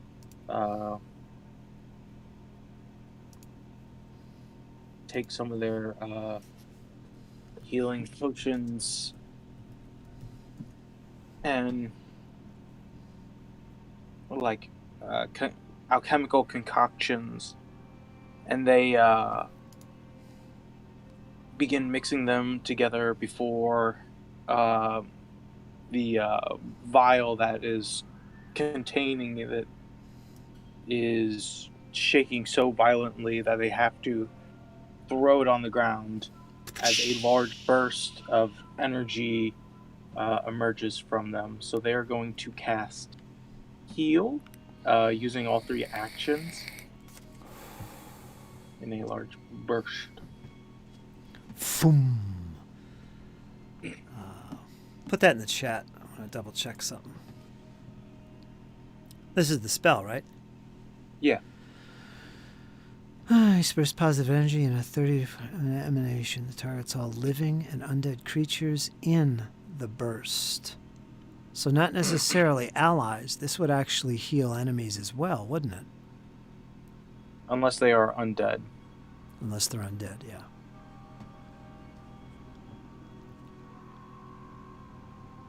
Which you don't know. Are you sure you want to do that? It's up to you. I think Zion will be more focused on Yeah, I agree. the party rather than the creature. All right, I agree. So everybody within 30 feet is going to get some healing. It's going to be equal to D8 plus 8, I think. You're level. Oh, we're level 2. Never mind. I was gonna say it heightens. Oh no, we're not that level yet. Not yet, not yet. No, it is. It should be 1d8 plus 8, I believe. Is it with the plus 8? The spell has a similar of healing a living creature. Increase the hit points restored by 8. I think that's just for the 2 action, though. That's the benefit of it. You get that bonus 8. The 3 actions, I think, is just the standard healing of D8. The advantage is that it affects everybody. So it's just D8 for everybody. So roll D8. Everybody's going to get that back. Whatever you roll, 1 roll. 4 points. I believe that includes Zion. Yep.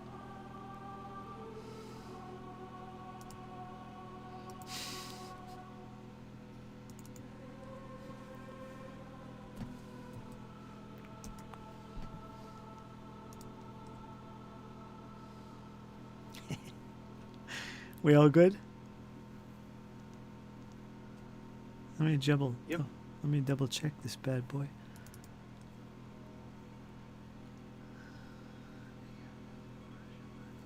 Okay. All right. Okay, and I guess that's it for you. 3 actions.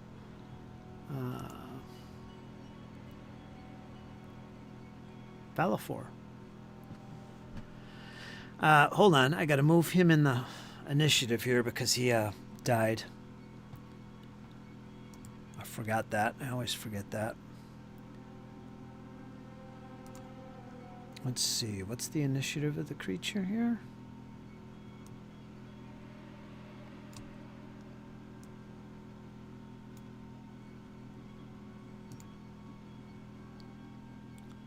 Where's the creature? Balafor will be right after me. 10.1. Okay.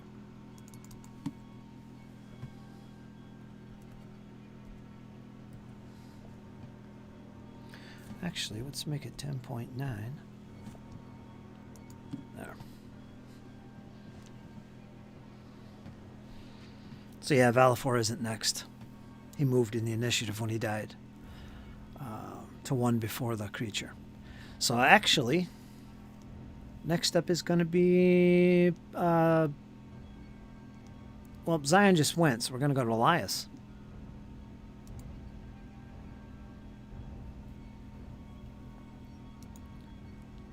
Alright, I'm feeling a little bit better. I wouldn't say 100%, but I've got my sword and my shield, so I'm going to rush in there.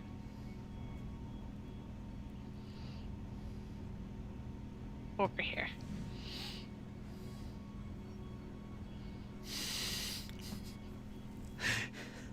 Feeling a little better?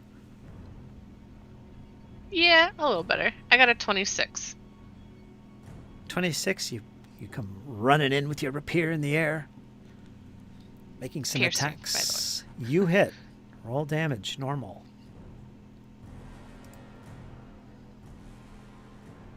I do 4 damage.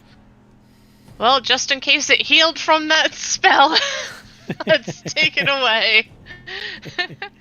Good thinking. And I will raise my shield as my final action. Okay, you're all. Which I don't know if there's something wrong with my macro because it's not working. No.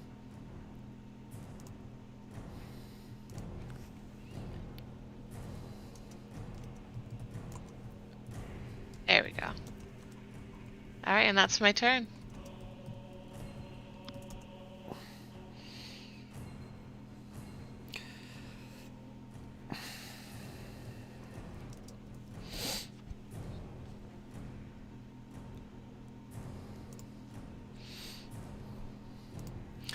All right, Dane, you saw your companion fall to the ground before you. His sword goes clink, clink.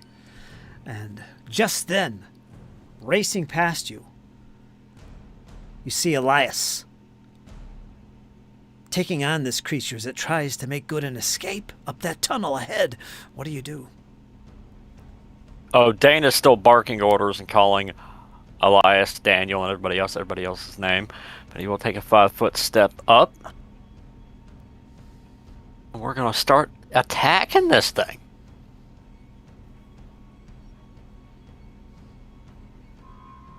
Oh, hero point. Okay, mark that off. That was even worse. Yeah, it was. A whole 10 there. Oh. Okay, your hero point is gone. As you move forward, hacking and slashing at this beast. To no avail. I think you have one more action. I'm going to headbutt it. Okay, unarmed attack. That's a 25 and that 20. Oh, roll some unarmored. Whatever that is. What is it? D4 plus strength. Unarmed, whatever that is. Go for it. Just regular or critical? That's right. You got a 25. It's definitely critical. Your critical headbutt. A series of knees and elbows, a few crosses, and of course a headbutt. Impact to this creature. So roll your damage and it'll be doubled. Or critical button, whatever you're doing here. That works for me. That'll be 8 points damage. Excellent. And yeah, and Dane's just going to continue to barking out orders, like a skilled commander that he is. Yes. Yeah, it's like Dane is in some kind of daze. His eyes have glazed over and he's in another world. You notice this, Elias. Come back to us. As We he- need you. He just lays into this creature and he's fighting with his bare fists now. Let's see, you have your sword in one hand, right? And nothing in the Yeah. other? All right, yeah, so you can keep your sword while you're doing this. So, okay, all is good. Going to go to Valafor next, who now will make his first. It's not a death. Did he receive healing? So doesn't that nullify the dying condition? Oh, yeah, it's... He's wounded, yeah, now. I forgot about him. Yeah, he'd get 8 points back. So he'd be at 8 hit points. And...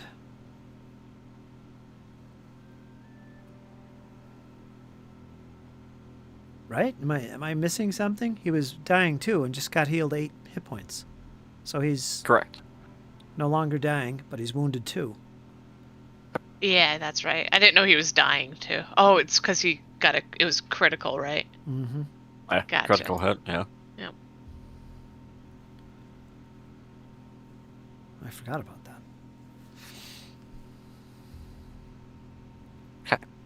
Bellapor's going to spend one action to stand up. He's had enough of this creature.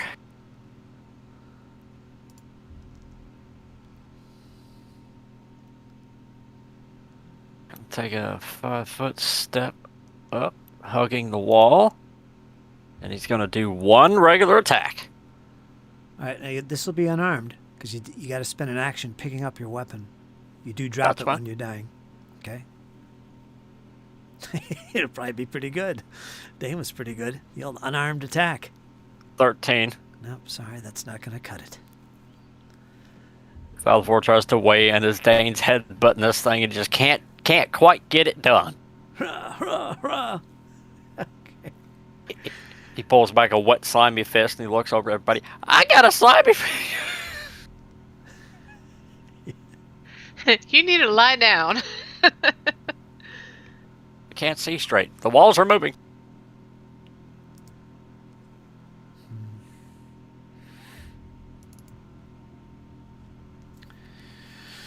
Oh, you guys just don't let up, do you? Just keep on coming. Keep on coming. All right. Well, I mean, that headbutt's got to rock his world sometime. Mm-hmm. Okay, let's see who he attacks. Let's make that attack.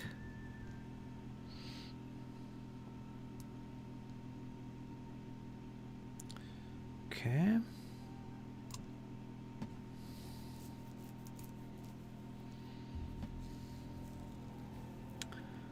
All right. What's your armor class, Dane? 19.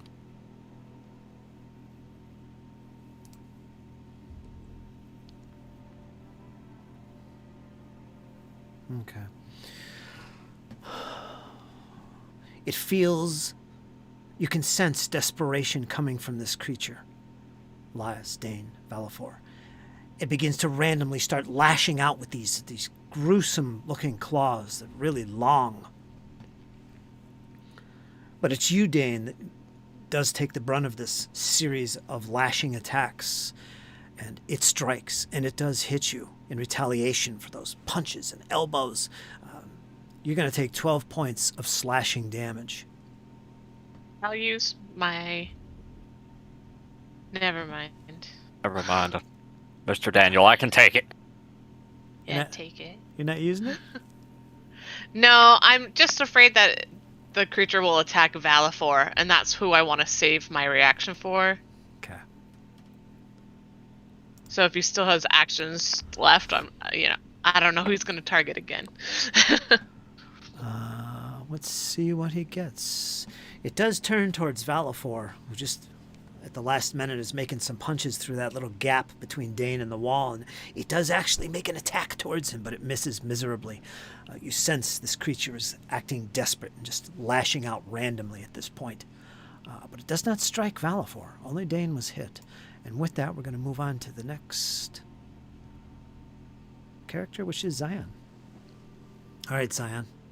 You've managed to keep out of the combat, providing a little support and some healing at the moment, but you're not sure what's happening. You can't see the creature. What do you do?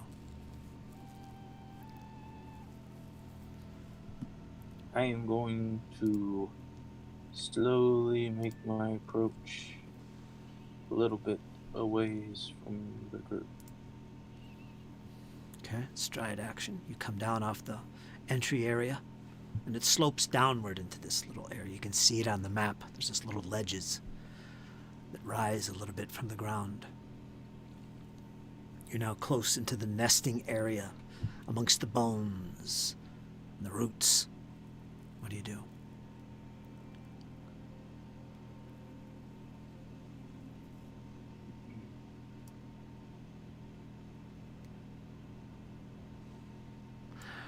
All right, wait a minute. Dane has a light on him. Now, that was from his shield, which he dropped. Shield's on the ground. Yeah. Yeah, shield's on the ground. We'll let it go. We'll let you have that light. Is that where it is back there? Yeah. Yeah. Okay, you're good. You're still in the bright light zone anyway.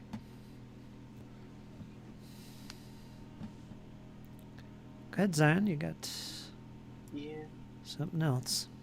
Again, take your time because you're not used to playing him. Let's check him out.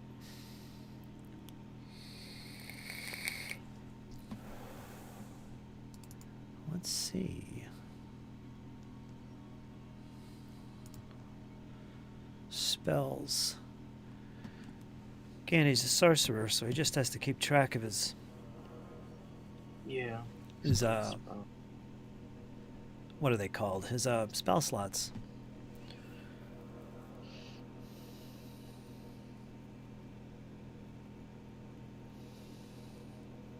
Gosh. Plus, he has those freaking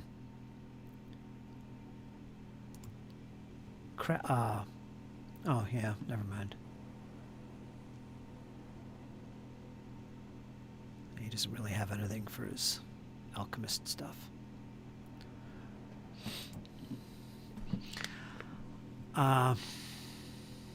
There's also the ready action. I think it costs two actions to do. It's pretty much the only thing you can do. I think it's the first thing you have to do, and you basically ready a single action, your third, to go off for a trigger. You describe what that trigger is, but that's the ready action. It costs you 2 actions to do that. Not that you can do that now, but I don't think. Yeah. Can he move and then use a ready action? I don't think so. The only thing he could do is the ready action.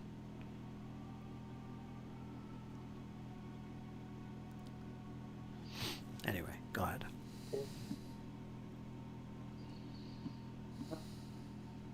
Have Zion ready the action to cast Stabilize. All right, you are using ready? Okay. Well, Hold on. Let me see if you can actually do it, because you moved. oh yeah. I'm not sure you can Ready do it. action is an action in itself. Yeah, I think it's the only thing you can do is ready an action. I think it says it's the first thing you take has to be the ready action, and it costs 2 actions to do it. So essentially, you're saving your third action to go off as a trigger, as a reaction. And it's only a single action. So you can do something that takes a single action only as your ready to action, if you know what I mean. I believe that's how it works. My fellow GMs here could help me out. No, I think you're right. I think if you're going to ready, that's the only action you can take that turn. Yeah. Yeah, where Yeah, because you're preserving your action.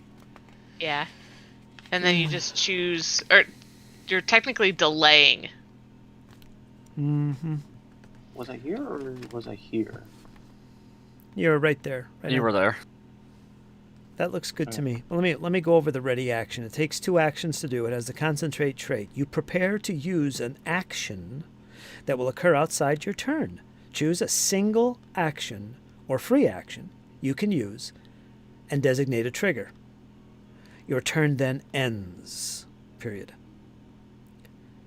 Okay, I think I'm thinking of delay. So it sounds like you can still do one thing. You mean first before you use it? Well, let me read First, it. yeah, before you ready. You prepare to use an action that will occur outside your turn. Choose a single action or free action. If the trigger you designated occurs before the start of your next turn, you can use the chosen action as a reaction. You can't ready a free action that already has a trigger associated with it. And finally, if you have multiple attack penalty and your ready to action is an attack action, your ready to attack takes the multiple attack penalty. This is Well, then that right there says that you can still use that one action prior to ready. Because why would you have a multiple attack penalty? Yeah, so he could move over and then ready to stabilize.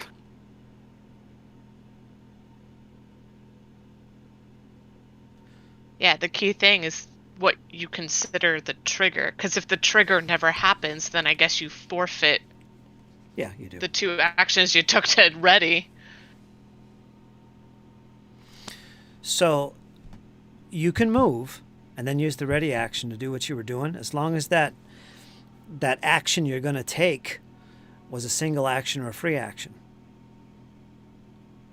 No, Stabilize is 2? 2 actions. I thought so. So that wouldn't work then. Yeah. So I'll just, for the most part, it seems like I can see most of my allies. Mm-hmm. Yeah, you can see. So it's good enough for at this point. So Zion will ready in action to cast Stabilize if they see someone drop unconscious, essentially. Stabilize 2 actions? Yeah. All right, well, then you can't use it with the ready action. But you can... What do you mean? You can only ready a single action, Oh. or a free action. So you can't ready something that takes 2 or more actions to do, like a stabilize spell, which takes 2. But that's okay. I mean, you could. Yeah. Here's a thought. I think he does actually have one of those potions. He could ready that. I mean, literally just get it out. So at least it's out. You don't have to waste an action pulling it out. Yeah. Yeah. I'll move closer and have a potion on standby. All right, Patrick, come on. Move up there. Oh, geez. I know, go ahead. I'm teasing you. I'm going to give you an extra hero point for playing so well. For Zion. There you go. You know what else he has? He has that freaking combat medic thing, or battle magic, or whatever, or battle medicine, which is a healing skill check during combat. That's pretty useful. And I think that's a single action. I'll check that in the meantime. So he could move and then ready a medicine check. The trigger being if somebody goes down and they're within reach right here. If any one of your 3 companions falls down, you're immediately going to start wrapping them up with combat medicine.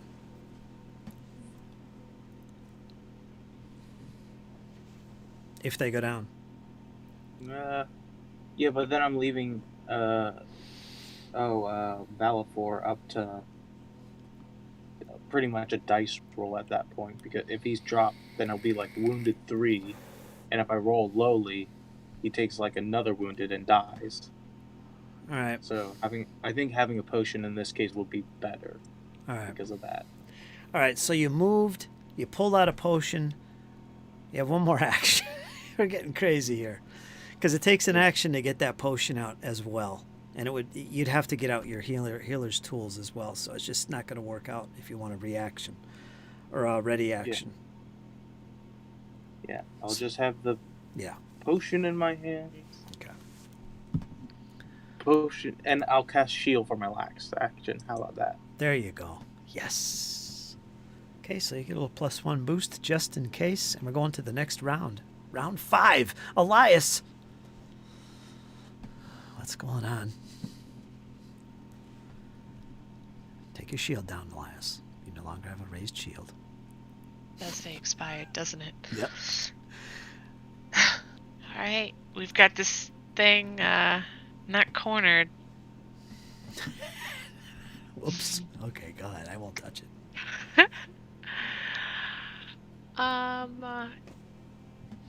I'm going to at least attack once. So let's get that out.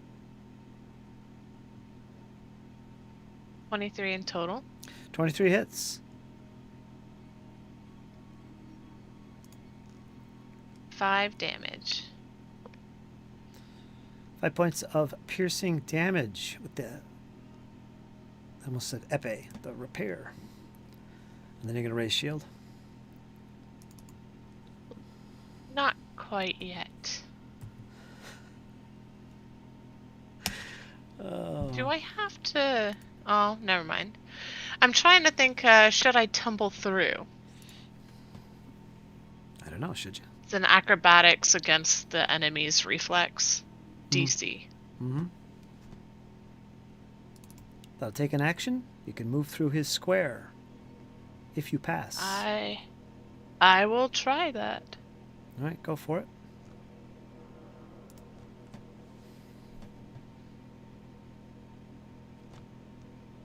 Public.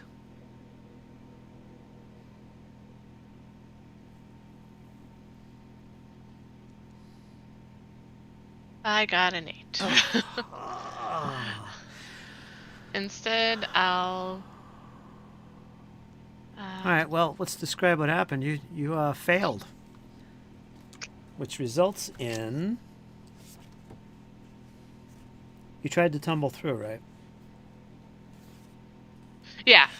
Okay. Movement ends and trigger reactions as if I had moved out of the square. So, like, if there's attack of opportunity, stuff like that. Okay, so that's it.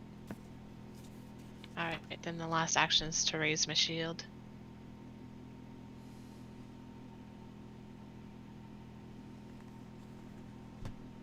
Oh.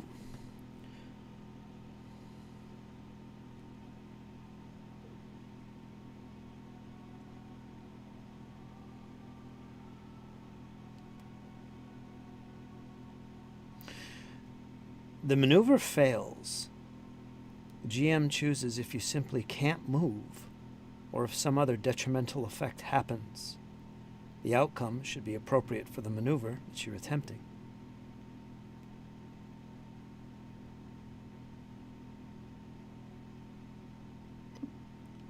And the attempt was to get to the other side, between the wall Your and move. the monster.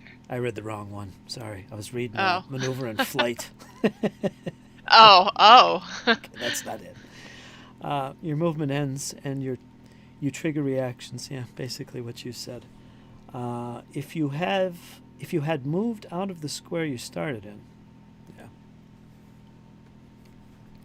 All right, so you basically didn't move. Essentially, you just stay right there. All right, Yeah. go on. Raise shield. So you attacked, tumbled through, failed, and you raised shield. All right, you're done.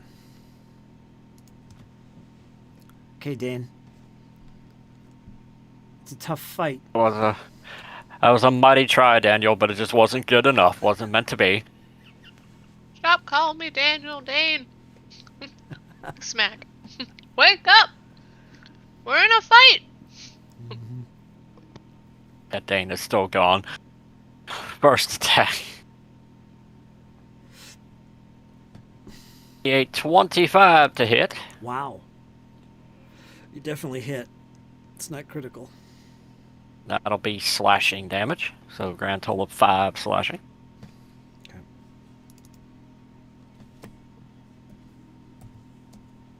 Ah! Let's have I'm gonna try to grapple this thing. You are. Careful, Dane. It's a little slippery and tricky to get your arms around. Let's take it captive. That is so an open, that is what she said joke, but I'm just gonna keep my mouth shut. You are. You are. You are welcome. All right, go ahead. That'll be an 11 in total. It's pretty much Oh, failure. so close to being an 18. I know, right? That was so close to an 18. Just couldn't flick it over. Uh, And I'm out of hero points. okay, let me see. It's against the Fortitude DC, which is okay. All right, so what happens here is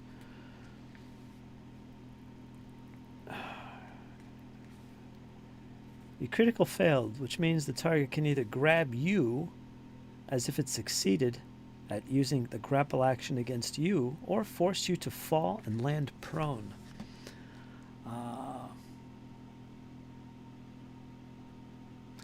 As you lunge forward with your hands, trying to grab hold once again of this slippery creature. It's like a slug almost. Dane, you slip and you fall. And you fall backwards and you are now prone. I think that would be appropriate. Yes, you are prone in your attempt to grab hold of this creature. That wouldn't be a problem, except for I'm gonna spend my last action to stand back up. You are. Awesomeness. All right, you go ahead and do that, and we're going to go on to Valafor.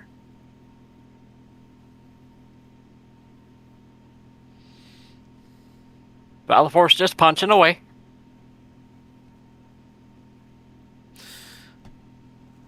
Was it 24 hours since you were last dead? I gotta remember that. I think it was. I think you need a full 8 hours sleep to get rid of the wounded condition. And yeah, you guys did that. All right, never mind. Go ahead. That'll be a 27 on an unarmed strike. 27 is going to be a hit. Normal damage. That'll be a grand total of big 6 right there. You guys should never drop your weapons. But I'll tell you what, you guys are really laying into this creature. I don't know if you can see, but it's near death at this point. So you're really laying into it. Can you hover over that token and it'll tell you that? Near death? Yeah. Near death and red. Ooh. We're going to try that again. Go for it. See if he can... This time, Valifor's going to do the head button. Okay. Dane looks proud.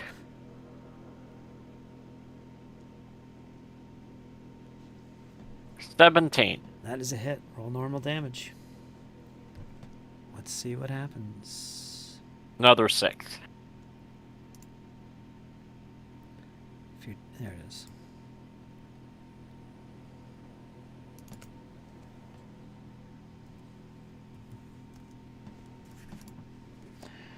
All right. Valifor literally headbutts it so hard it dies. All right.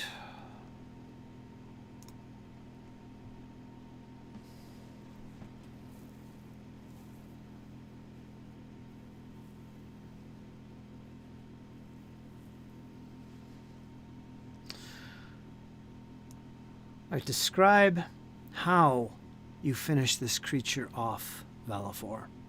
Barehanded and all. Go ahead and describe this. What does that look like?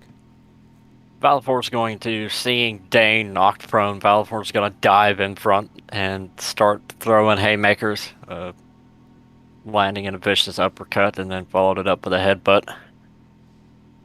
You can hear the sickening crack as head-on-head action happens. All right. As Valifor pushes forward into this creature, and he begins punching. He begins just raw, primal, vicious attacks into this creature. Snapping its arm, what looks like an arm, twisting it backwards. You hear it go. Psh! The thing howls with some kind of moaning agony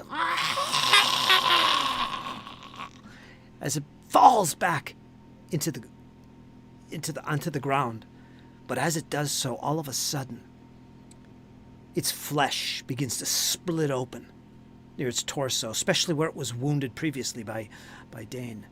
And as it does so, its organs just explode out of its body. And where you're standing, it just starts to cover the ground before you. I need everybody, including Elias, Zion, everybody, to make a fortitude save. And this is public. As its innards just explode from its body in a disgusting demise, if ever there was.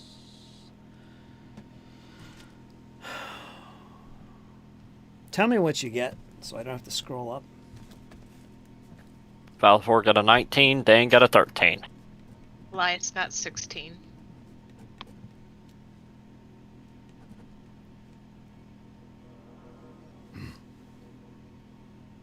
$15 for Zion?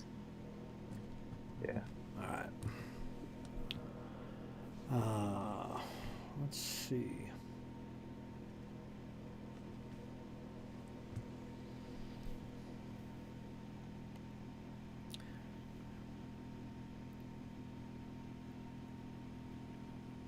All right, everybody but Valifor, who brought this about, is able to step aside as he recognizes what's happened. He manages to avoid getting caught up in all this grotesque guts and innards that come out of this creature.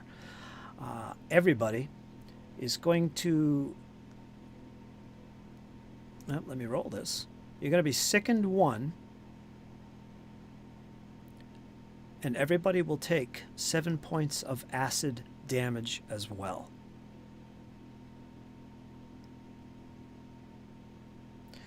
So Dane, Elias, Zion take 7 points of acid damage, and you are all sickened 1. So you all actually have the retch to get rid of that, which takes an action, so we can... More importantly, just take the damage. Is everybody good? Anybody go down?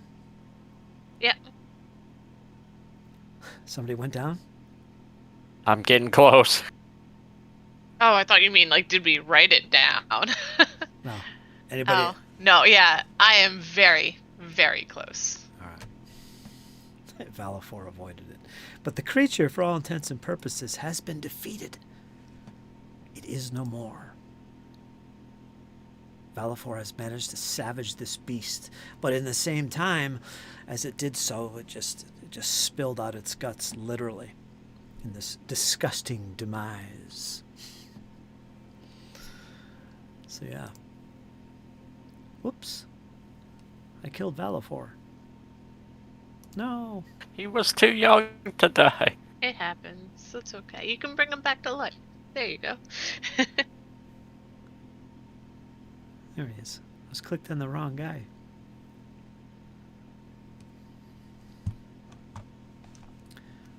Alright.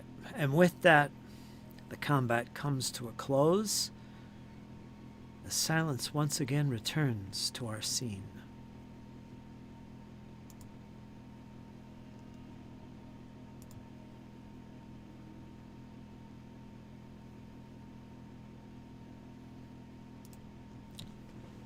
Valafor will go over and collect his great sword. Okay. Dane, don't forget to grab your shield. I won't forget it, Daniel. I won't forget it. I grabbed Dane's shoulders, and I'm shaking him. Dane, wake up! This is the wrong time for that. Sure, you got some good hits in, but we need you here. Snap out of it. Come on, buddy. Each word expressed by Elias is followed by a forward and a backhand, a forward and a backhand. I am not Daniel.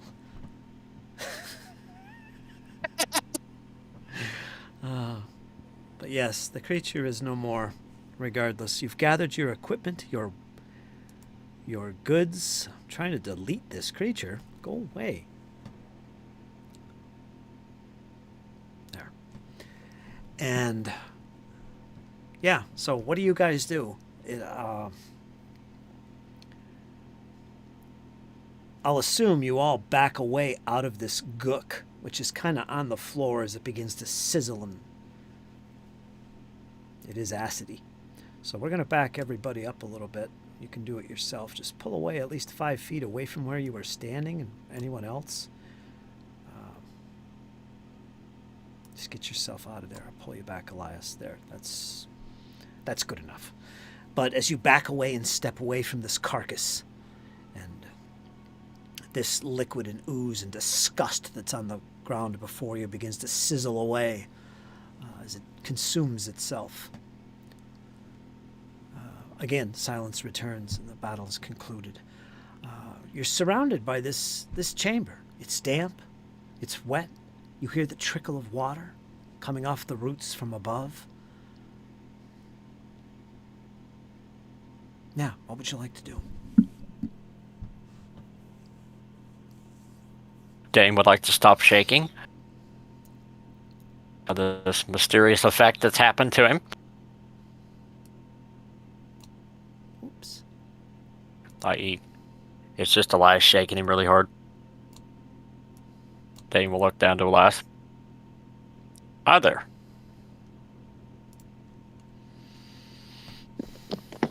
Hi there, who? What's my name? Elias? Oh, thank God. Oh, thank Caden, it worked. You're back. Where did you go? Hey guys. What are you talking about? You were calling me Daniel. Who's Daniel? That's a long story, Elias. Well, one day you're gonna have to tell me over a mug of ale because I'm gonna need to know some stuff. I need to know that I can trust you in battle. But I gotta say, you landed some good hits out there. Well, How's thanks. your head? My head's fine. Well, I thank you for your concern, Daniel. I mean, Elias. Dane will chuckle at Elias gives you his version of an evil look, which is not very menacing. What are you smirking for? I got something on my face? You're about to. All right. There's a lot going on here. Yeah. What As soon as the we heck get back to town, did we I just will tell face? you all about it. All right, we're going to take a pause right here. We're going to bring, for the second half, we'll bring Valifor into play. How's that sound? Take a 5-10 minute break? Oh, thank God. I did not get you killed, Valifor. I swear to God, I didn't. It didn't happen. You're not dead right now, so like that's a plus. I Alright, I'll may be or right may back. not have paid a necromancer 500 gold to bring you back, but that's beside the point. All right, we're going to take an intermission. You guys can keep talking. Test out my volume controls here, but we're going to take about 5-10 minutes break, and we're going to be right back and get Valifor in on the action here. Pick up where we left off. So, folks, hang in there. Be right back.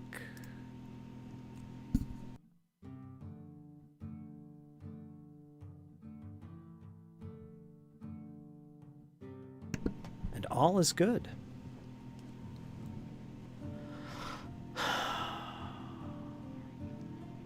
All right. Okay. All right, let me double check all my volumes here, make sure it's good.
There we go. Yeah, just let me know if the sound of the music background is too loud, too low or something, because I'm testing out some new volume controls here on my OBS. And it allows me to control the volumes for different windows and things, like Discord and Foundry and all that, all separate, which is nice, very convenient. And yeah, about the armor class, asking for the armor class, it's no big deal. It's so easy just to ask. Keep the players on their toes. What's your armor class? So it doesn't bother me. But yeah, there's ways to get around that.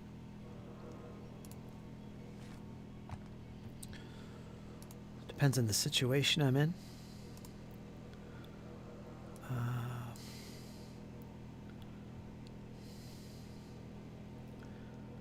Let me see here. Is this working okay? Yeah, it is. So the party has found this little alcove, this creepy little cave beyond this room. Up in here is where they originally were. They found this hole in the wall, man-sized. They peered down it with their torches, revealing this chamber. And as they entered, they heard this moaning, this pitiful moaning, if you will. And it was from this creature that was lingering or living in this nest-like area in the southern portion of the room that just appeared out of this mound of bones and debris and roots. Battle ensued. Took some time, but the party was really pushed there. They took a lot of damage, but they did manage to whittle this creature down, even with bare-handed attacks. Goes to show you, don't throw your weapons down. Don't throw your shield down. What do you carry that stuff for anyway? You know, it's all that 3-action economy. You're always thinking, how best can I use that one action or those 2 actions? And I see that a lot from the players, especially tonight. They're thinking about these things. What would be the most efficient way to approach this? Which is cool. That's a fun thing to see. Then again, I'll say it again. Don't drop your weapons. Pick them up if you go down. You'll be attacking creatures with fists and elbows. Even though it worked in the end. Hey, that headbutt worked. I know. It worked in the end, but it's not exactly efficient. But hey, you guys role-played good. And because of that, I'm going to give everybody an extra hero point tonight for this battle. So, Dane, you get your hero point back. Valafor, you're going to have 2 hero points, I guess. Everyone will have 2. If you didn't use one, you'll have 2 hero points. Yeah. So go ahead and give a hero point to yourself. Did I come back just in time to get a hero point? You did. I know, right? You did. I tend to be very stingy with giving out hero points. I mean, I think in Pathfinder, in the rulebook, it says that you should give around 1 hero point every hour of gameplay, which seems like an awful lot to me. What? It says that. It's Well, there is a written in the cap, rulebook. so. Yeah, there's a cap. 3. But I still don't give much out. But the thing is, I do know that if you're not careful, it's easy to die in this game. And having that, even just 1 hero point, can just keep things alive and moving. So there is that. So I'm going to be nice and give everybody a hero point. And that's probably the last one you'll see for the night. So use them up, because you can't save them.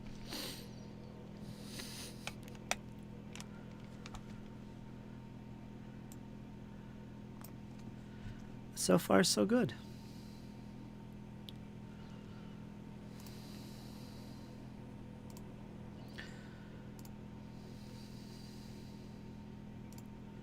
Let me see. I do have to do one thing. I'll be right back.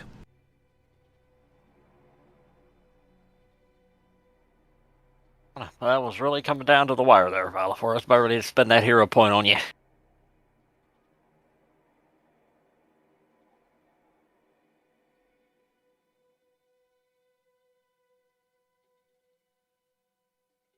Belfour ain't even in here. Oh yeah, where'd he go? I don't know. He just yeeted on out. Oh, y'all taking a break? Okay, me too. Bye.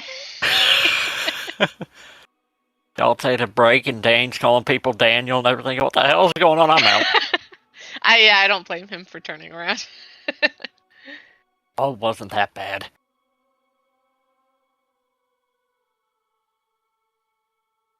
At least Dane didn't start dancing right there in front of everybody. We're back. Not again, at least.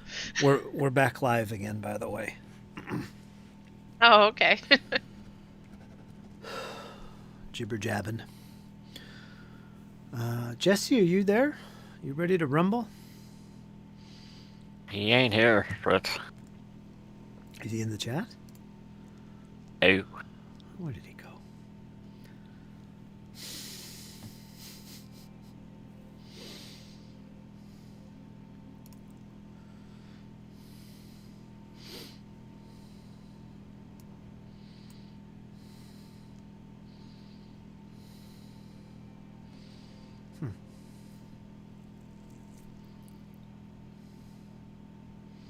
You there, Patrick?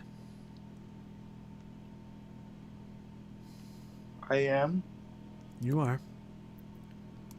And I appreciate that.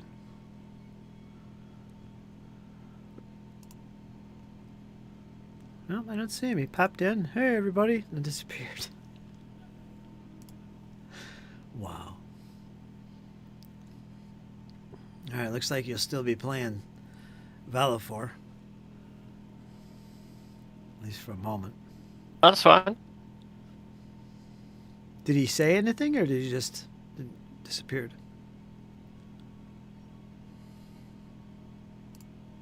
Did he say anything, or did he just disappear?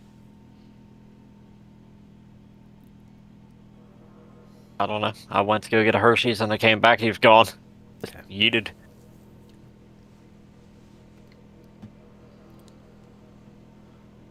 Maybe he's just checking in. All right.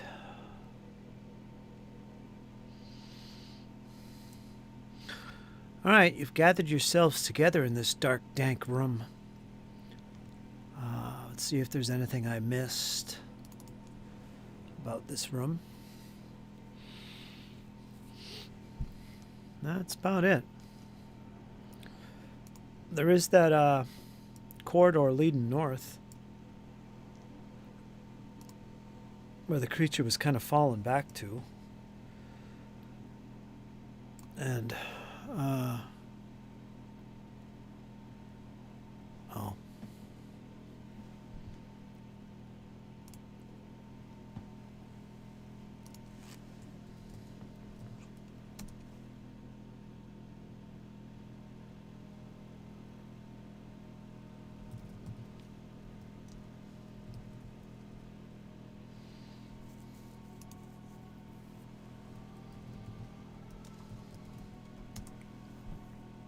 Do you have any questions?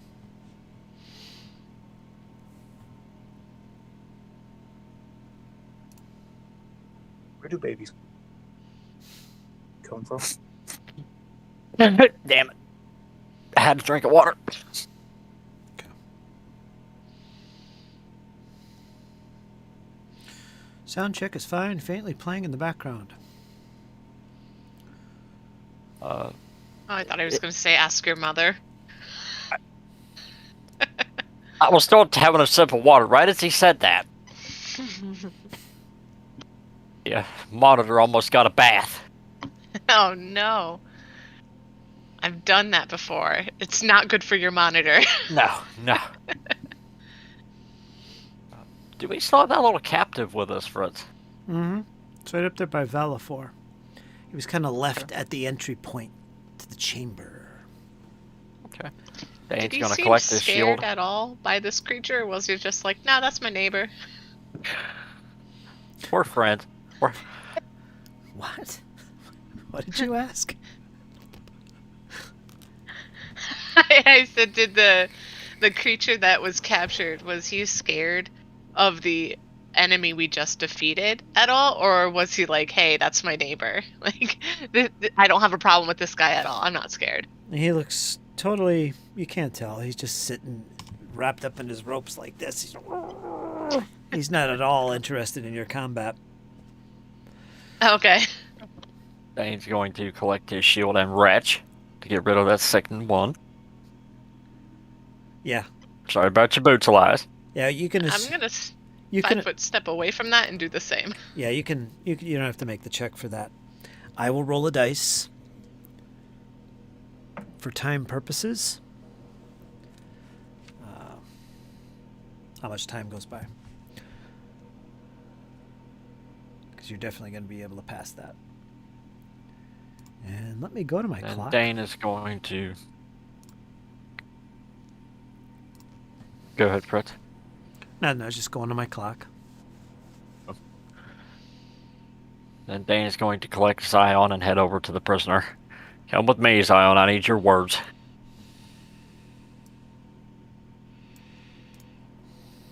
Where is that token? Here it is. Let me bring it in. There he is. Okay. Alright, let me pause the game there. Alright, so you've gathered yourselves together. Dane, you are up, or Valafor. Try to keep track of who's who here. We're all playing multiple characters. I'm on Dane. You've gathered around this captive. This pale, human-sized creature. Referred to by the blue gremlin folk as mushroom-eyed creatures who took over their lair. You've pushed your way down into the lower levels of the Gauntlight, and you've encountered these creatures in some fair numbers so far. Strange creatures indeed, but you're fairly certain these are the creatures that they were referring to. But they don't seem to be revealing much about themselves after some questioning. What is this 10-foot thing on the screen? Do you see that? I think I was trying to move while you were pausing it. Like, I think I was trying to move over and you, like, paused it exact. Oh. Really? Good timing. So it's like stuck on the screen now for good? You kidding me?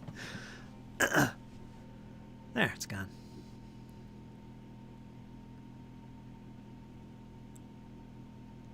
Good? Yeah, there we go.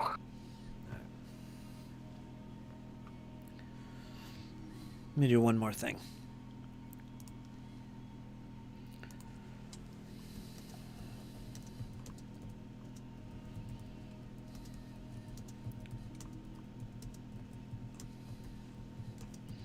I don't think Valafor will be joining us tonight, at least not during the game, so it's okay. He got himself involved with some things at home there, so he's a little bit preoccupied. Moving on. Okay, what do you want to do now? And I should say one more thing, that acidy area where the carcass was, it's kind of dissipated as time goes on here. I'm assuming you're not going to go walking through it, but it's slowly dissipating.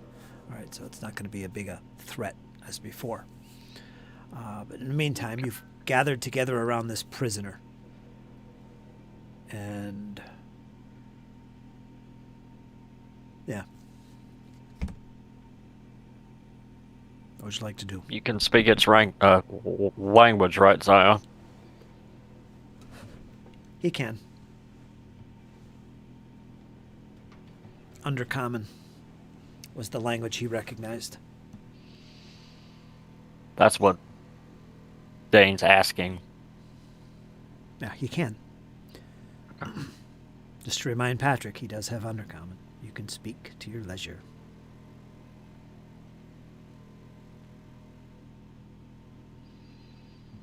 Dane's gonna get slightly radical. He's gonna sheath his longsword, pull out a dagger, and kneel down in front of the creature.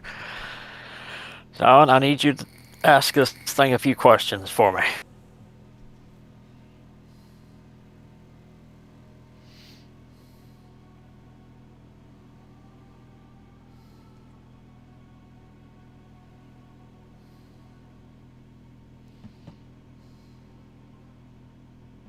Patrick, are you there?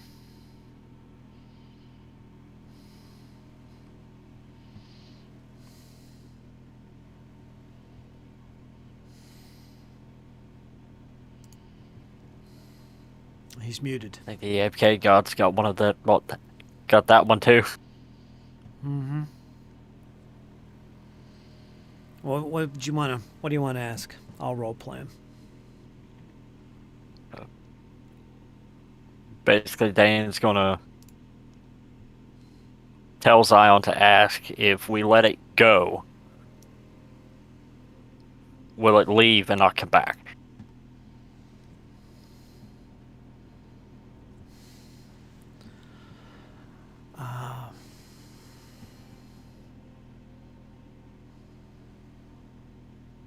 Yeah, he agrees. Yes, of course.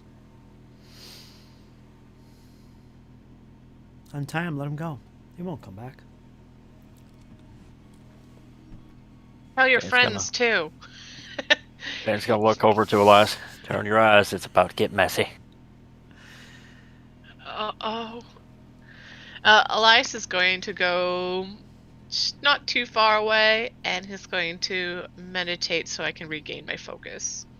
Okay, 10 minutes. You can refocus.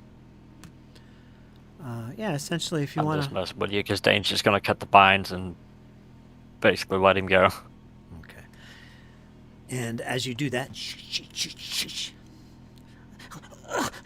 it just runs off down the corridor from whence it came. Dead run, and it's gone.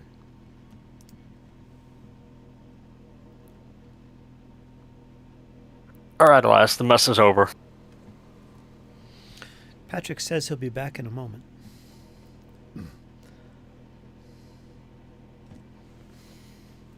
There is an argument for players to always use a webcam, because that way you can see when somebody isn't there. So there is that. But anyway. All right, so he runs back up that corridor, Dane, and out of sight of your torch.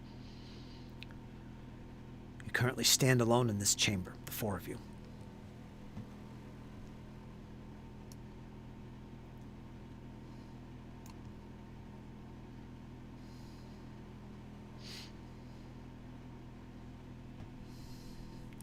What would you like to do? Want to have a look around? Don't think we searched this area yet. Seems like it's its home. Yeah, you could do some searching, poking around. Who wants to do the searching? I think it's us three. All of you? All right, so you all begin the search. I'll search the creature, the dissipated pile of acid. You can search the nest. That looks like fun. Okay, is anybody Any of keeping... the Valafor will search the nest. Is anybody keeping watch towards either of the entrance/exits? No? Okay. The remaining... Valafor? Valafor? Okay, he'll hold back, sword in hand. Dane, you move forward. Zion, you as well. You begin poking around. Let me see what Patrick says here. I'll be back in a moment, he says. Okay. So yeah, you begin poking around. This was definitely where the stench was coming from. It stinks. It smells. And especially where you're at, Dane, you can see where this creature has been basically nesting, living right in this area in front of you. And you can still see evidence of that acid where it was, where some of the mound has been eroded away or eaten away by the acid. It looks essentially like a nest, like this is where it was living. Elias, you move up towards the guts, the innards of this creature that just burst open as you defeated it. And it's kind of calmed down. The sizzling is gone away, all that sort of thing. It doesn't look so nasty and threatening as it was before. And you took some damage from that, so you're a little bit cautious coming into that area, especially close to where the X is. In fact, let me get... can I remove that? How can I get rid of that? I don't want to remove everything on the map. I think I just hit this, clear drawings. I think if I hit that, though, it's going to erase the little yellow mark you made for the secret door. No. I forgot how to... I know you can click on the pencil and then click on the selector. Oh. I think you can click on and then hit delete. Yes. Thank you. All right, so that's cleared up. So that's gone. There's no more big, ugly X in your path anymore. You poke around, and you don't see anything unusual. It looks like just a big mess of guts and innards. The carcass of the creature. It still stinks. Horrible smell, actually, but yeah. One hand's covering my nose and mouth. bet. The other one's got one of the roots or broken branches just poking it around. You bet. Oh God, this is gross. That makes perfect sense. You kind of look up the exit towards the north, and you can barely see far. It's all dim and shadowy, but there's definitely what's the term? Corridor leading north. You can see that rising. I'll mention that to the others. There's a passageway, a corridor towards the north here. It continues on. It does.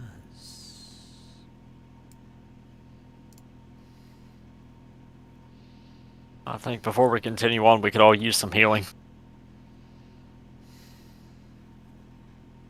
Absolutely. Yeah, what are we looking like? You had near death. You did your 10 minutes for your refocus, so you have that. Lay on of hands. Valifor is looking really rough as well. Dane, near death. Wow, you guys really did take a beating. And Zion, of course, played it smart. Not as much damage. Makes sense for him. Alright, so what would you like to do regarding the healing? You have all kinds of options here. I think. I've got healer's tools if anybody wants to come over and get healing. Yeah. Try those tools on me and see what you can patch up.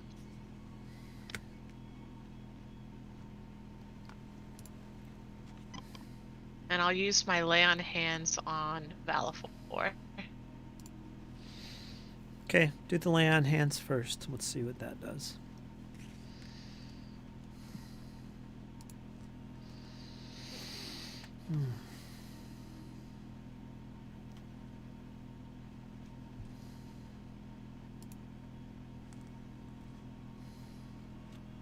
Valifor gets 6 back. Yeah, hold on. I want to see if I can do this. So you have to select the token and then you can click on heal. Mm-hmm. There, yeah.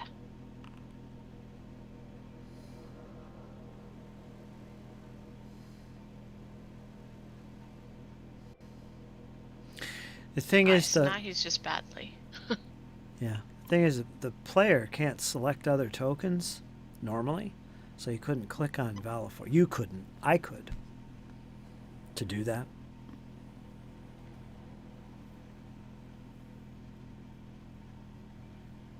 But anyway. I got a whole 10 on the medicine check, so no, you ain't getting no healing, Elias. All right, that's a failure. You can try it on someone else. That's 10 minutes. Does it take 10 minutes to do that check? Or... I don't remember. I know it's once per hour. But anyway, if you want to use it on someone else, you can do it. Dane. I'll use it on me. Okay, DC 15. This is the part where I crit fail and KO myself, just so everybody's aware. Let's do it. 17. 17, you got it. 2d8. Healing. Chickada, chickada, chickada. Elias is just bruised and beat up. And where were those skills when you were trying to patch me up? You know, I guess you know your body more, but like, You're little smaller than bandage I would have am. helped. You're smaller than I am, and these bandages are form-fitting. Just like All right, 10 minutes for each medicine check, and you're immune to it. That person is immune to it for another hour. For an hour, I should say. So, that's 20 minutes gone by. Anyone else going to get a medicine check?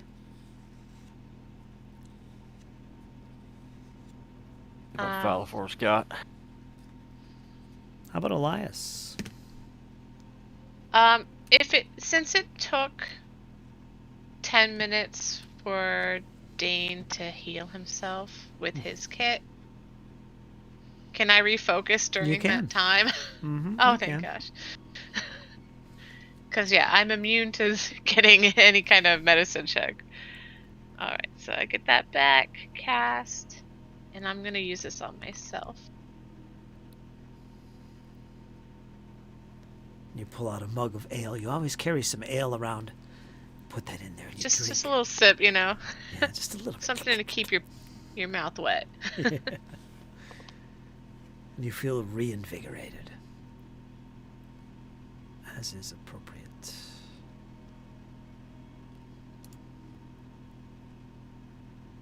Huh.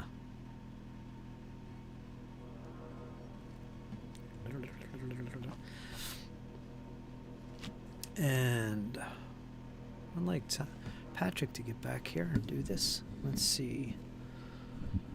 I'll be back. All right, Patrick, if you're back in the chat here, go ahead and figure out what you're going to do.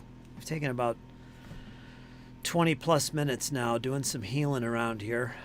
Probably about half an hour, actually. What would you like to do in that time? Your friends are healing up at the moment.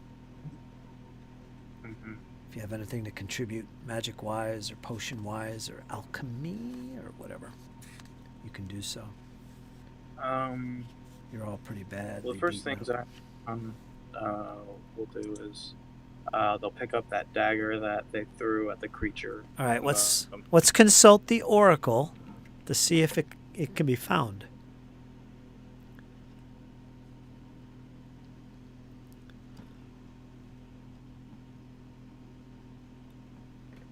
Or at least how much time. All right. You poke around. It only takes about 10 minutes, but you do manage to find the blade on the far wall up behind Elias. There it lies. You recognize the blade. You reach down, you pick it up. It's untouched, undamaged. Pop it back into your pocket or your belt loop. So you got that back. Hooray! Yeah, huzzah. If you failed, I was going to say, oh, it got eaten up by the acid from the innards. You found it, but it just got consumed. But you found it. You lucked out.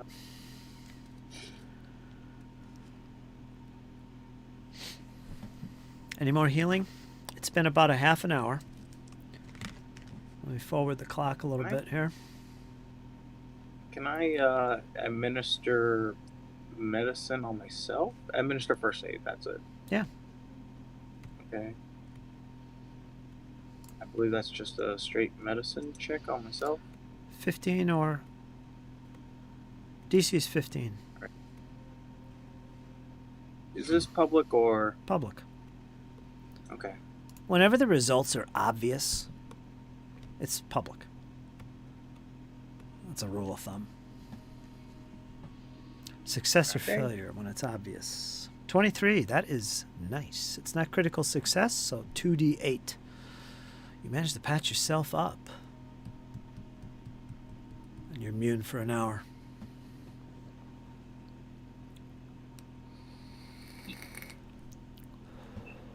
Hey, Zion is back to full health.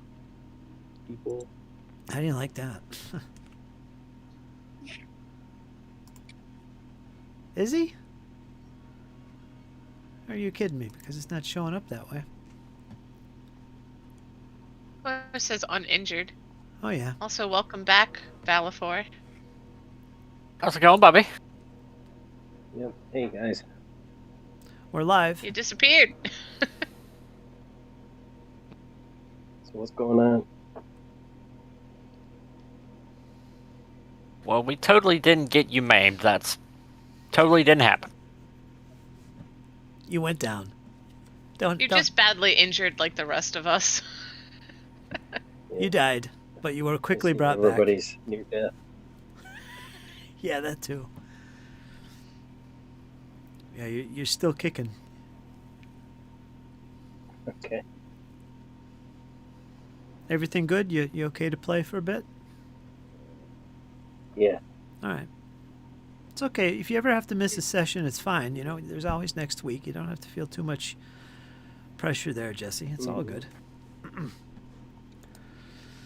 But I know you're eager to play, though. That's the thing. You missed last session, too. It's all good. So to recap for you, you had that. God, you missed the previous session too. I don't know how much of that you saw, but you're in the lower depths of the Gauntlight.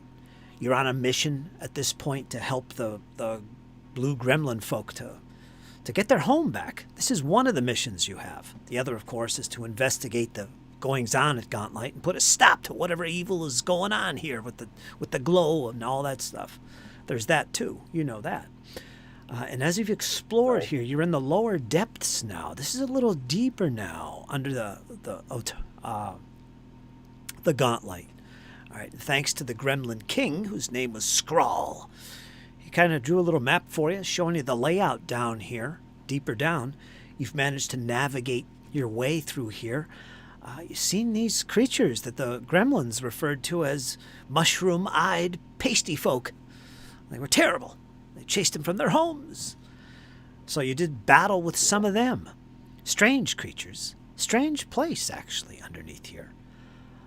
They seem to be really sensitive to bright light, which is beneficial for you. However, you worked your way into this one corridor full of doors. Small chambers on each side revealed nothing. There was nothing in these chambers. Old rooms, perhaps bedrooms. They were empty.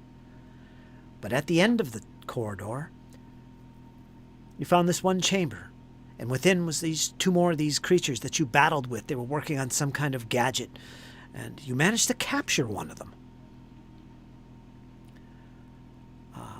He was of no use, though, interrogating him. Zion, he seems to be good at languages, I guess. He's able to speak with them. He couldn't get anything out of him. Dane, of course, decided, you know what, well, in that case, let's cut him loose and let him go. Which he did. So the prisoner is no more. But prior to that, you had found this one little room. You, Valifor, found this one little room. You looked inside. It looked like a washroom. Simple. But on the far wall, there was a hole. A gaping hole. Something had broke its way into this chamber. So it looked. You investigated. You peered down with your torch, and that led to where you currently are in this more natural-looking chamber.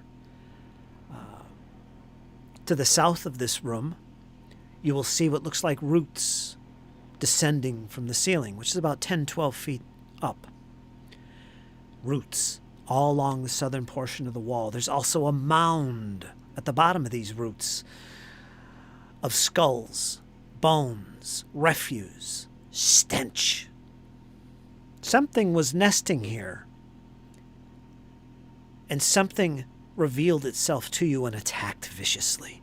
Strange moans emanated from this creature. Dane fell to these moans. He was sickened. Everything became a blur to him. He started to be recognizing past warriors from his past as you guys. He kept calling Elias Daniel for some strange reason. His vision was gone. He seems to have snapped out of it. But you persevered against this creature. It was a tough, long fight. You went down once, but you were recovered. Someone healed you. And with bare-handed, you finished. Valifor finished this creature off. Dane also helped, as did Elias, to finish this creature off. But you did the final blow. It exploded. Its guts fell from its body and from all the wounds that it had received. And there was acid everywhere from inside. It had this acid attack, in fact, that was quite scary. It caused a lot of damage to you guys. But yeah, that was the battle. And right where Elias is right where the creature fell. And it left this acidy pool of guts. And it's now kind of fizzled away now. You can kind of step your way over it. But for a moment there, it was kind of perilous. And that's the situation. Right now, you're patching yourselves up, thinking about what's next. Elias is looking up this corridor leading north out of the chamber. And yeah, here's where you stand. So I'll ask you what you would like to do at this point. You've received some healing. Am I dying level 2? Yes. You got hit by a critical, and it put you down. Yeah. Wounded 2. So you're wounded Yeah, too. wounded 2. That's what I mean. Kind of a sticky situation here with everybody almost being dead. What time of day is it? It's actually evening. If you look at your clock, it'll tell you. Do we have enough healing spells to heal up, or do we need to rest? If we take a little bit of time, then I can heal everybody, but it's just a matter of time, like 2 hours maybe, depending on how much hit points, people need. Is that literally with people. the lay on of hands? Every 10 minutes? Yeah, with a lay on of hands, yeah. So if we have somebody on guard, we can use we can use our medicine kits twice, because that'll be 2 hours plus my lay on of hands. It might be like even an hour and a half. Because I'm pretty. You could probably do that. All right, just be aware that even if you do things like this, there is chances of random encounters. As time goes by, things might show up. And you did just release one of these creatures. So keep that in mind. Which entrance did we come in? The one with the X or the other one? To the east. Okay.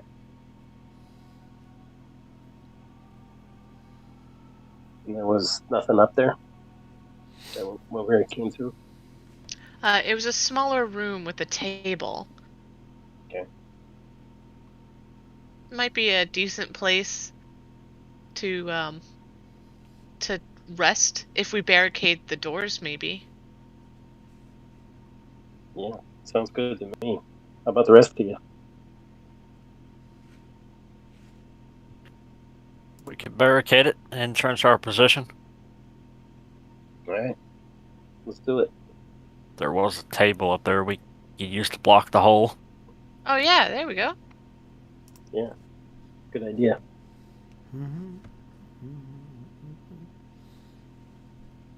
Okay, so you're going to barricade the entrance to this place? We're gonna I guess head back what we're to gonna do the is go- small room. Yeah, and barricade that. Oh, okay.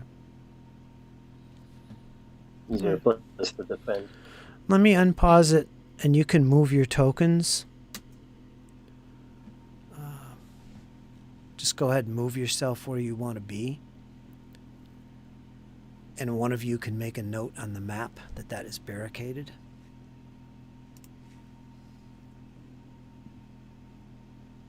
I'm still paused.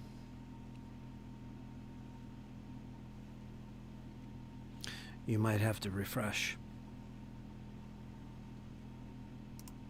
when you get out of sync like that. You shouldn't see an X on the map anymore either. I got rid of that. I still see it. Yeah. I'm going to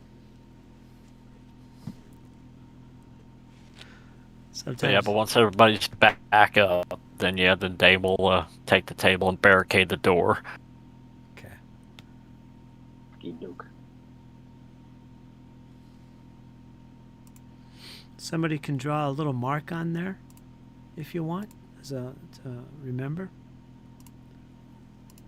Somebody wants to do that. And also, before we go any further, I have to pause for 1 second and ask something. I need some volunteers. Could be one, preferably two people,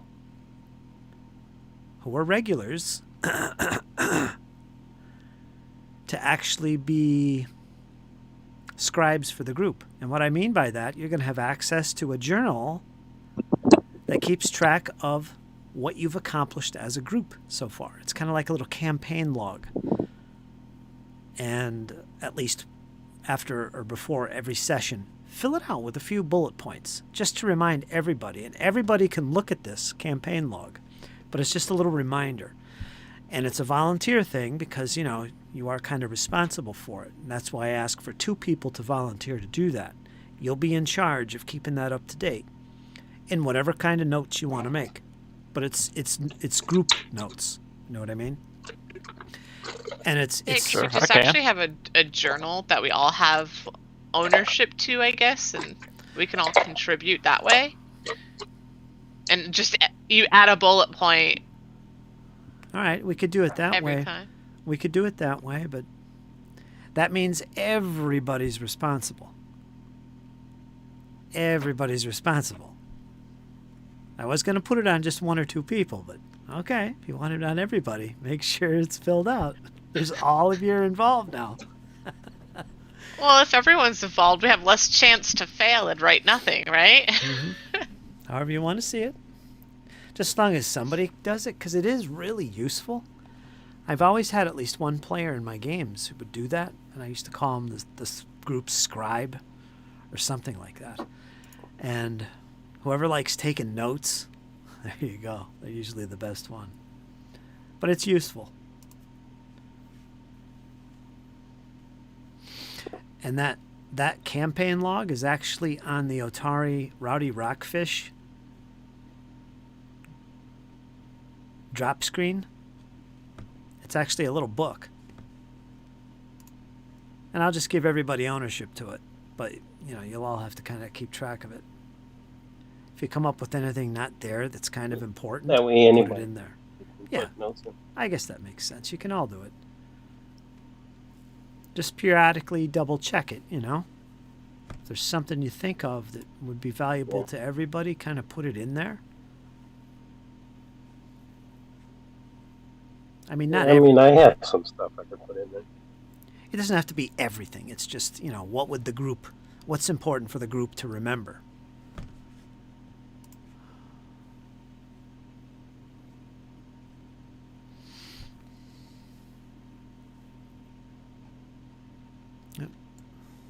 Zion needs to move into that room too. Let me move him up there.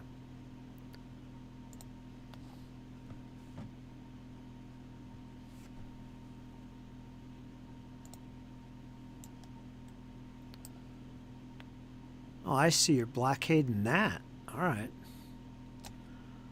I thought you were going to fill the little corridor there. Okay. All right, so you got that room blocked off. Yeah, that's no problem. You can gather some wood and things like that and some rocks from that room that had that tunnel in it. You could pull them out of there and just build a nice little We're decent flipping barricade. the table and pressing it against the door. That too. Yeah, you can pretty do that. much. All right, that too. That'll work. Don't go. Make a note. DC 30 to get through that baby.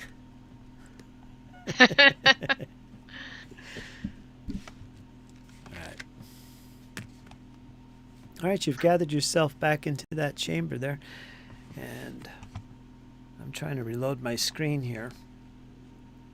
But we can still move forward with this. Let me open this door. There you go. You can move down that hallway if you want to move out of the room. But there is that other chamber as well. I think Dane peered down it. The one next to Valifor. Yeah, I saw down it, yeah. Yeah, if you want to peer down there, I'll shut this door again and we'll open that. Whatever you want to do. I don't want to do things for you.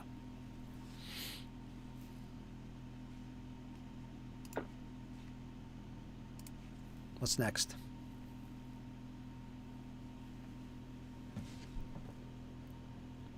Alright, Les, how about we heal up? How did that passageway look down in that underground area? Did it look like it went very far? It was like 15 feet or so. I don't think there's I don't think it's that deep. It kind of had a very narrow opening. Do we want to pursue down it? I'm a little curious. Yeah, I don't mind proceeding that way once we're all healed up. But give me a minute. I've got to focus. All right, if you want to take like a certain length of time to do this, just tell me how much time you want to take, and then you can make all the rolls you want. Like, say, an hour. You want to do this for an hour. You want to take care of all this healing for an hour and see how far that gets you. You can do that if you want. Yeah, how do I get rid of the wounded? I think you have to be Levels. fully healed and rest for 8 hours. Yeah, you need a full night's sleep. Does anyone have treat wounds? Doesn't treat wounds take care of it too? No. With a healer kit, I think. You need a full... Maybe. You'd have to look up the rules for that. I know there is another way, but I can't remember. Treat wounds is what you normally use to heal wounds. I don't think that's it. Treat disease, treat poison, administer first aid, which can stabilize or stop bleeding. That's about it. Double check Look at the treat page wounds. 460. Huh? Page 460? 460. Page What's yeah. on that? Wounded condition. Oh, yeah, go ahead and read that.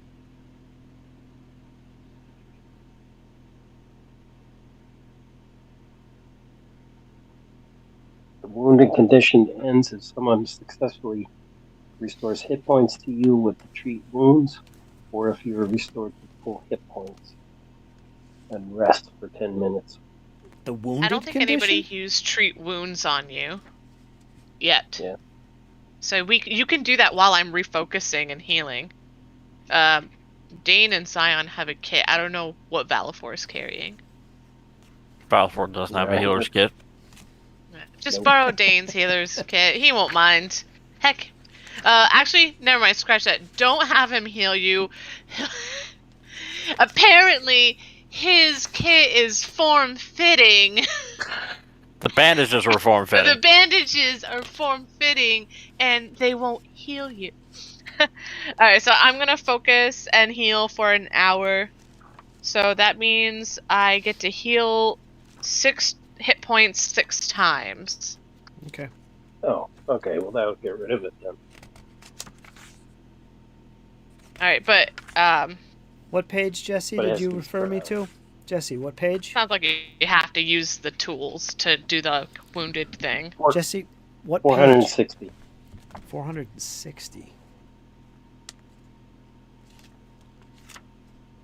Let me look at that.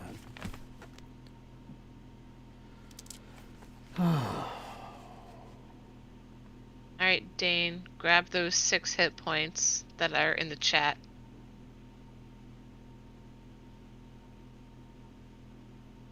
Thank you.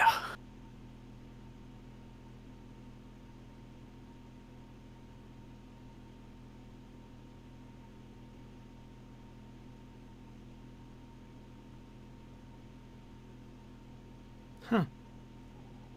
I didn't know that. I thought you needed a full night's rest to get rid of wounded condition.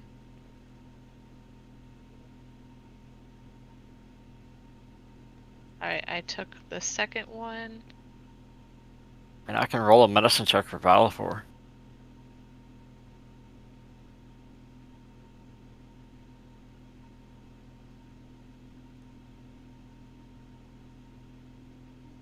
Alright, Valifor, go ahead and take the 6 that I just did. Okay. So select your token and press heal, that's in chat. Alright, so it's been 30 minutes so far. Yeah, that's according to my healing. Healing and focusing. Okay. I don't want to do it too fast in case the GM's like, surprise! There's another ambush. Alright, so now we're at least injured. And Zion's uninjured, so... Good I'll for try Zion. I'll try a medicine check on Jesse. All right. Yeah.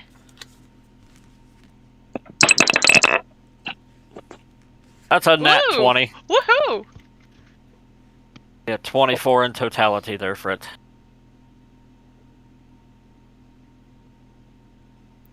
Well, that should do it. There's Meridian in the chat. That's Ryan.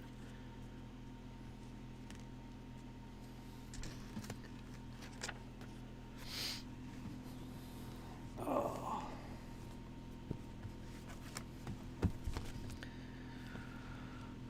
What did you get there? 24 with a natural 20? Oh, okay, Yep. that's 48. Is it 48 or 2d8 doubled? I think it's 48. Hit points restored. So go ahead You're and gonna roll get that. 15 back, Valifor. Well, that should do it. Let's see. That's close to average. Not bad.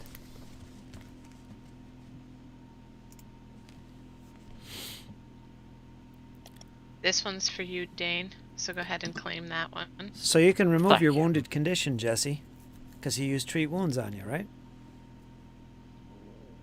Got it. So you can remove that entirely. See, I didn't know that. I had to take pause and read that a couple times in different spots. But yeah, that's how you can remove the wounded condition automatically. It says it right under the treat wounds skill use itself. If you get a success or a critical success, you remove any wounded condition. So that's gone. I thought you needed to sleep that off, but nope. There you go. You're all good. Let me see what Ryan says. Of course, Ryan plays Lofter in All our right. campaign. Go ahead, Rachel.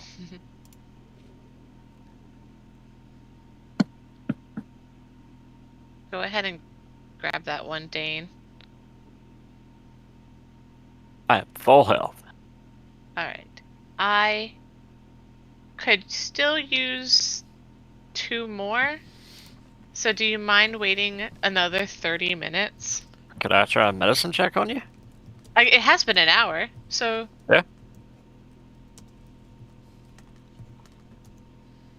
Yeah, whatever you guys need to do. Oh, Say God! While you're on 23. fire. That almost killed me. I thought it was gonna land on a 3. I'm like, you gotta be kidding me, Dane. It was almost a 1 too. Like it was went 1, 3, and then 19. So yeah, we almost yeah. I was about ready to blow that hero point. Huh? Breathe. Be 2d8 for you there, Mr. Eli. I think Elias, or not Elias, Valifor, I think you have 2 hero points. You could check your sheet. Nope, I've only got the 1. You've got 1, but it doesn't I spent Valifor 1 have 2? earlier. Could you guys hear me all right? Seems to be a delay again.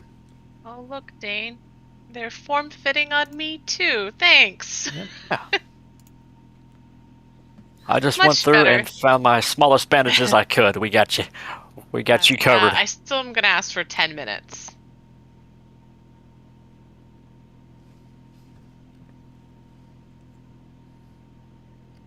Gonna have to try this again. Let's get back in there. If there's anything you want to do in that final 10 minutes while I'm sipping the stashed ale that I have, praying. Dane licks his lips. I could go for a nice brew. I don't have enough to share, sorry. Next time, then. Next time. Maybe you should join the faith of Caden.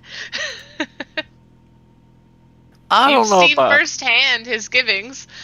I don't know about all that, but I spoke to the Shrine of Saren Ray there a bit. She seemed quite nice. Alright, to each their own. We'll see what happens when I sleep, if I have another nightmare or not, but we'll see. Well, I hope she brings you good fortune. And pleasant dreams. We'll see. You guys hear me all right? Yes. Now we can hear you. Aha. Okay. All right, so how much time went by with all this? Did we say an hour? An hour and 10 minutes. Oh, a little 10 extra. Okay. I need that focus point. Phew. All right. Might save someone from the brink of death. Who knows? Okay. All right, an hour goes by. You've managed to set yourself aside in this chamber, blockading the what is it? The western wall, the door. Yeah, Yeah. you've locked yourself in here. Was there anyone keeping watch this whole time? And if so, who? I've been watching the door that I'm next to. Ah, okay. Well, you hear nothing. I've been sort of dual purposing a little bit of healing and keeping watch when I'm not. You have been. Go ahead and make a blind perception roll. Oh boy, here we go, guys. Remember, you've got that hero point.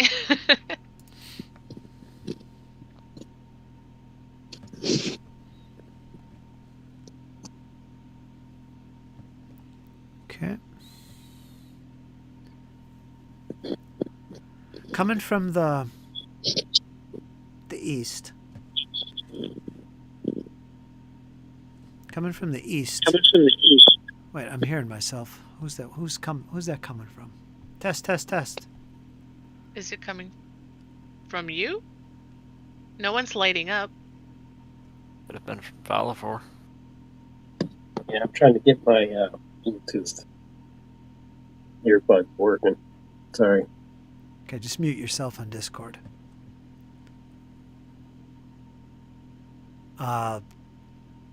Coming from the east through the doorway, Dane.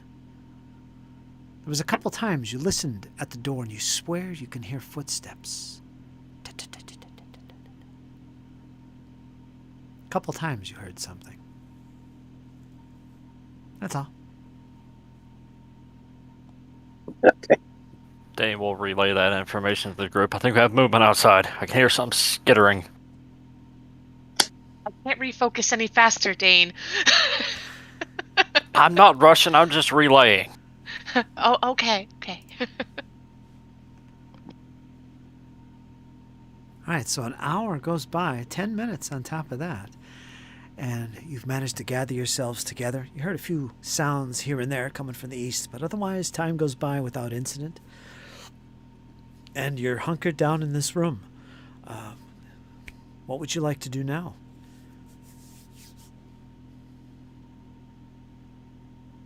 That's the eternal question. I suppose we can unbarricade the door and head Yeah. back the way we came. Dane will lift up the table. In we go. All right, so to be clear here, you have a door that you've peered down before previously that you don't want to go that way. You have a blockaded door that you want to rip all down and head back down, correct? Yeah. All right. The barricade is torn asunder. You head back down into the room. The game's unpaused. You can move yourselves where you'd like. Yeah, you can do that. Whee! Normally I don't let players do this, but I kind of have to. As my page loads on my other computer.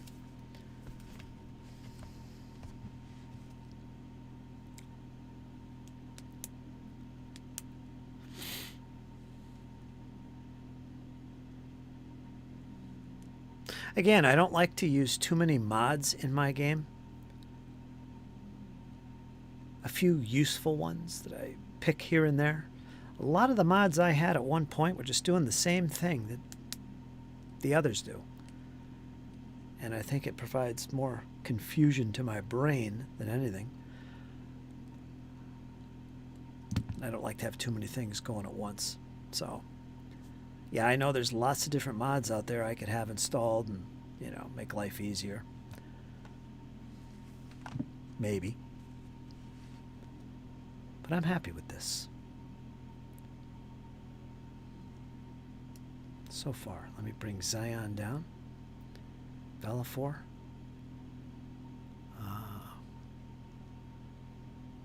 Actually, you guys are already in there.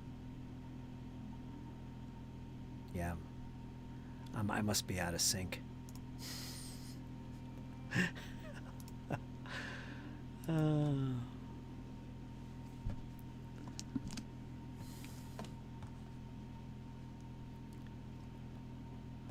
Is this the new marching order?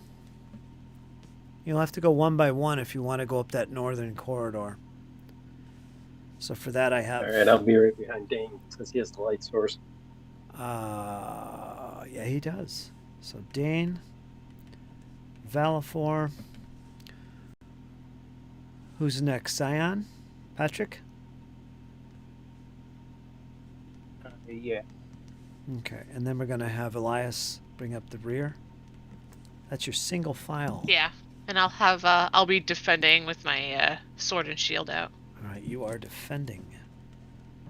You'll have raised shield if combat breaks out.